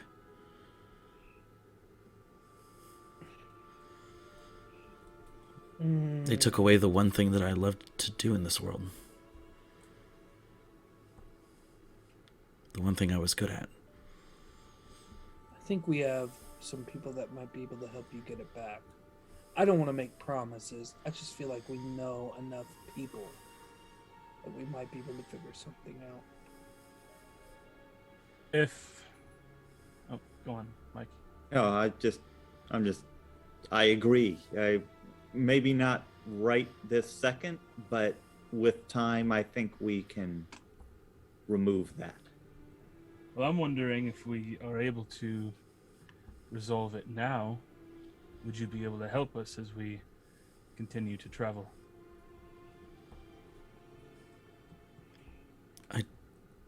Or is it not that kind of magic that you're proficient with? I'm more of an enchanter than a combatant in that sense. Then forgive me, it will have to wait so we can preserve our energy for what's ahead. Well, excuse me. No, I'm just kidding. I cut off her head Oh, shit. with my stick.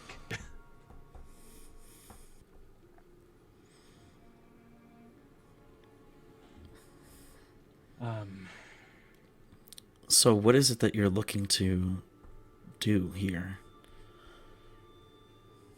Sister, we just got this place given to us. We're just looking. We keep running into monsters.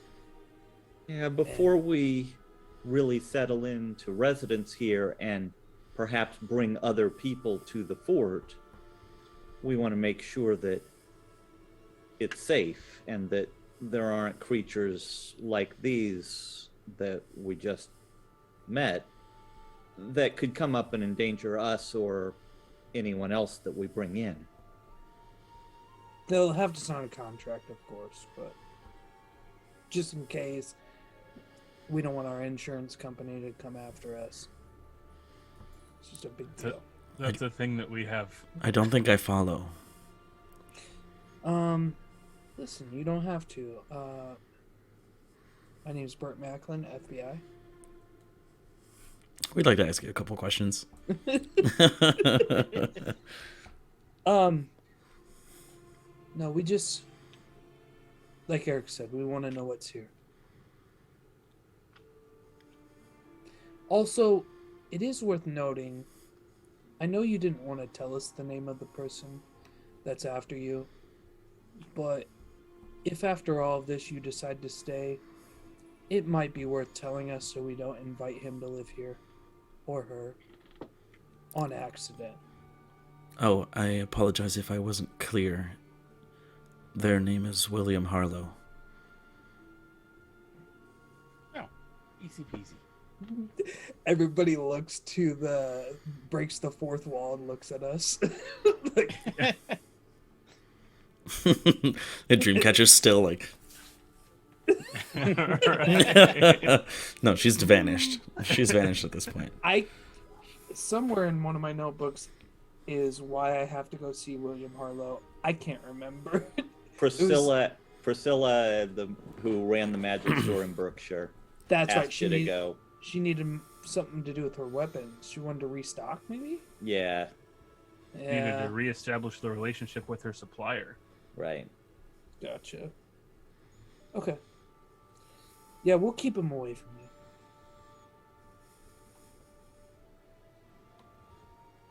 Any dealings he does here, he doesn't need to know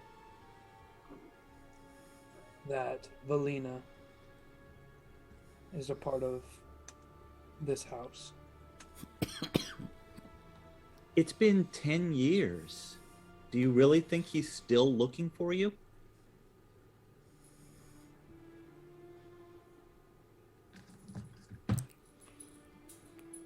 Yes. The crime was that serious. The accused crime, forgive me. It's a little more It's like- personal than that. Your Killed name's his not dog. your name's not Valina Harlow, is it? Dun, dun, dun. No. Seems like a really She did that. Dun, dun, dun. No. Sorry, Drew. I didn't mean to cut you off.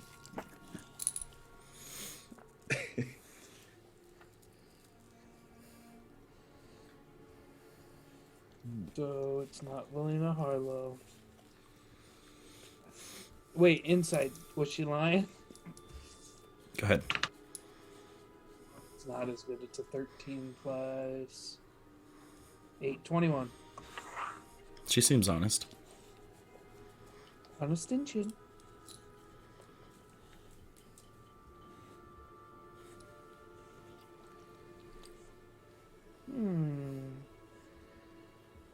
It's a little deeper than that. A little deeper than that. All right, well, we better quit ragging on him. Well, and just for your sake, we killed all these monsters who was relatively close to in some aspect of the life, and we need to get through here somehow. Figure out a little more.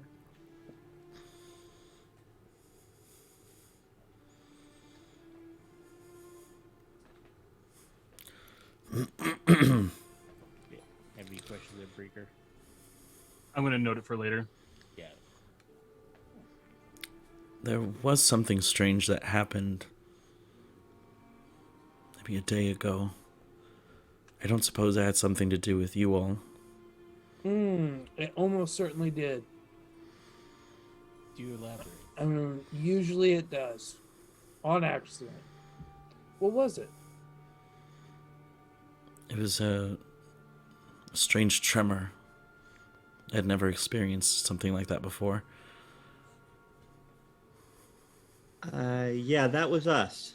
I'm actually sorry to hear that you hadn't experienced it, because I was hoping maybe you would know more about it, but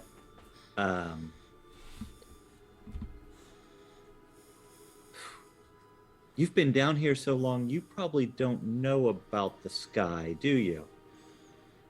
I've seen the sky many times. Okay, yeah. What a question.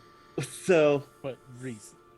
So the change in the sky kind of changed back, but you don't know about the change in the sky, so we'll worry about that when if we get you upstairs. Not sure I follow, but Yeah, don't worry about it. Don't worry about it. You will. The tremor was us. was the golden line you as well? Ooh, Yeah. Golden Line. Tell us more. Well, it shot through this room and broke some of the floor. It disappeared just because of the amount of force that was behind it. But it did lead to a collapsed stairway just over here. Do you know how to? led? Should have led with that. Is that what you're gonna say? I should have led with the collapsed stairway. What's your name? There's a collapsed stairway. Thank Yeah. you. Glad you understand. Belina, do you know how to get around that collapsed stairway? Clear the rubble, I suppose. All right. So we're not going to look out with secret passageways. Yes. So I can begin pulling rocks up with the ring of telekinesis. Yeah, Anything up to 1,000 pounds. Not me. I can use Mage Hand on the tiny stuff, apparently. 1,000 pounds, dang. Yeah. Which, in terms of stones, is like, I'm not going to be able to move the big stuff, but Sure. I can make probably a good amount of progress depending how small everything broke up. I guess I'll get my shovel out. That fucking shovel. So, Valina leads you to the right.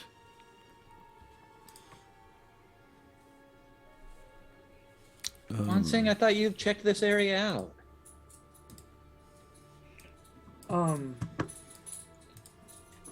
Hold on. I was on the Primaris map. Okay. Oh no, I didn't go up that way. Not all the way. It's kind of like when you're at home and you're looking for a remote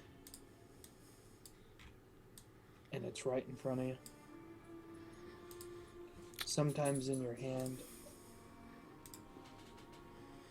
Anyways, she begins to approach the wall and begin to kind of move stones, and you can see pieces of wood that are broken jutting out, and you can see kind of like through like the small like crevices that there is darkness that descends further down.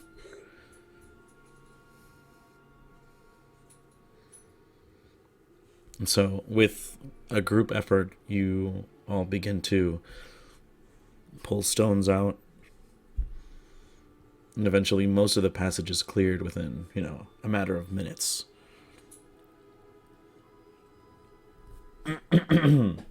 And there is a long, dark stone stairway that leads like a slanted, like downward direction.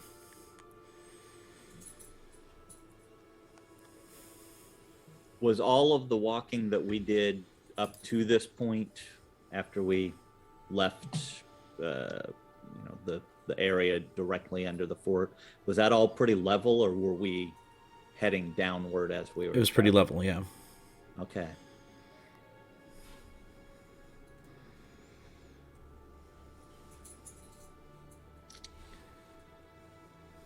So, the golden line is what collapsed this staircase, or it just went through here and you lost sight of it because of the collapsed staircase that was already there? The second one. Okay. But we're not seeing a line now, right? No. Okay. Shall we? Yeah. Now, I'm sorry, just to clarify even Mike's question. The stairway was intact beforehand? Or it's always been collapsed as long as she's known? The line went through the room. Okay. And the places where it ran through, the stonework kind of ruptured. The line disappeared into the crumbled stairway, which was like that previously. So she's never been down here? You don't know?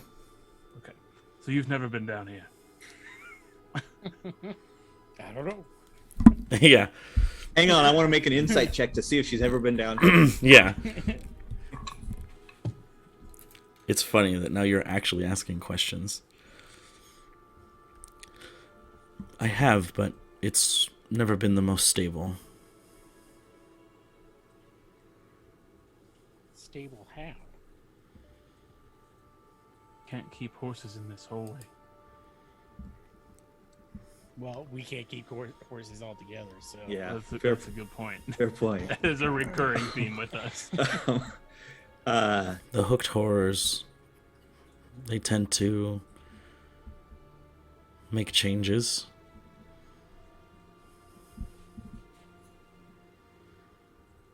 Shouldn't be an issue anymore. Should we expect more of them down here, or is there something else that lives down here that you know of?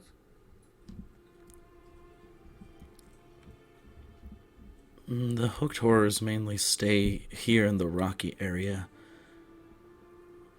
Further down, it's very strange. There's an entire forest that you'll soon see.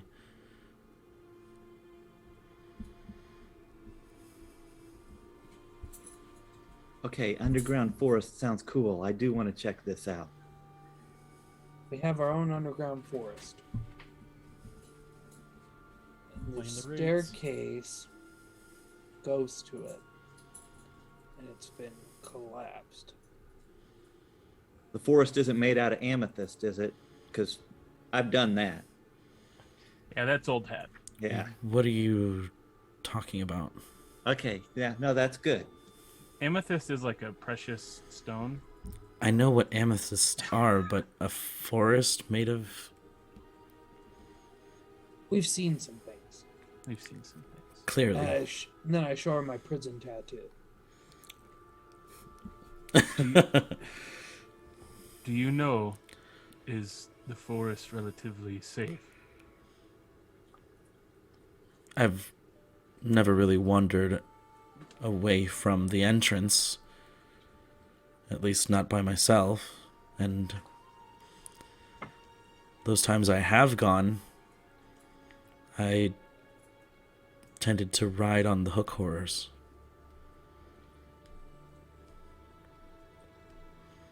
Everything pretty much seemed to clear out of the way, or at least stay away from them.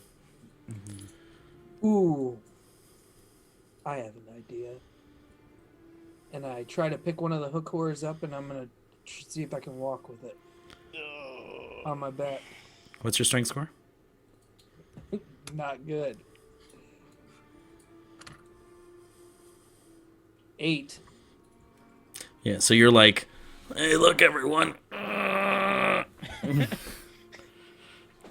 It's not a bad idea.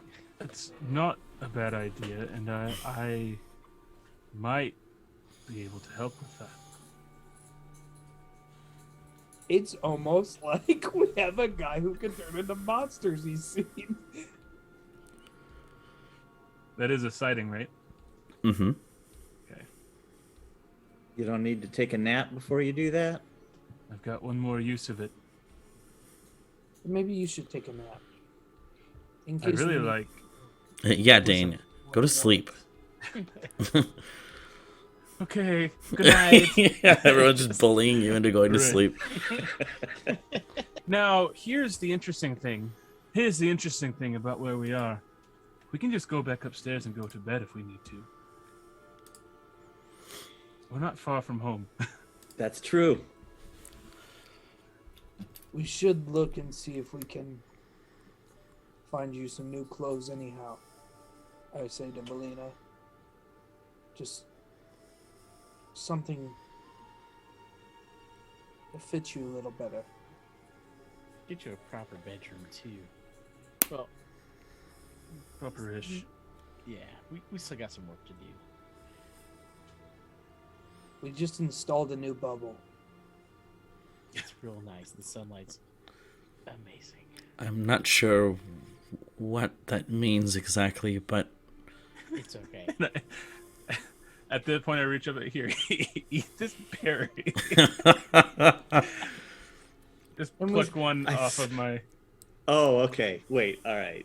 I thought it was a leaky berry. oh No, god. no. Just gonna slap that out of your hand.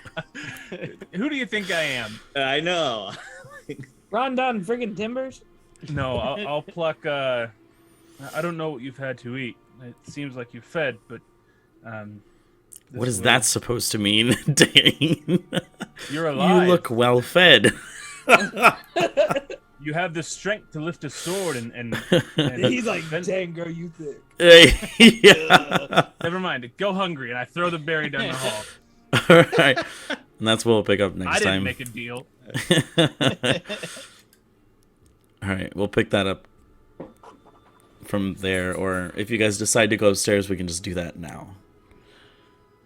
Yeah, let's head back upstairs. Okay. You want to go up? You retreat back upstairs and That's take to rest, and that's where we'll pick up next time. Goodness. Too funny. All right. Thank got you. a lot done the last couple nights. Yeah. Yeah. Thank you, everyone, so much for joining us. We've enjoyed having you. Those of you who are still here, those of you who stopped by, and those of you who watch our stuff after the fact. We appreciate everyone. Thank you for the lurkers tonight. I see we have a couple of them. Join our Discord if you haven't already, to keep up with our doings and our meme sharing and all that fun stuff. I'm sure I'll see you guys throughout the week, because I usually stream pretty late making maps, and we can hang out and listen to music and stuff. But we shall be back in 2 weeks' time to maybe explore further down into the depths of Forte Verus, or perhaps some other destination. We shall find out. But in the meantime... Oh, yeah. In the meantime, check the artists that contribute to our stream. We got, just type in the chat, command artists. You'll see works by Molly Taniguchi at Tani Maichi on Instagram, Stephanie Brown at Offbeat Worlds on Instagram, Donnie Durdunkleton at Donnie Durdunk on Twitter, and our theme music is by the great Aiden Chan. Check them out on YouTube. They see what they've been up to. And you can always find them at Dungeon Maestro on Twitter, Instagram, and I think even on YouTube as well.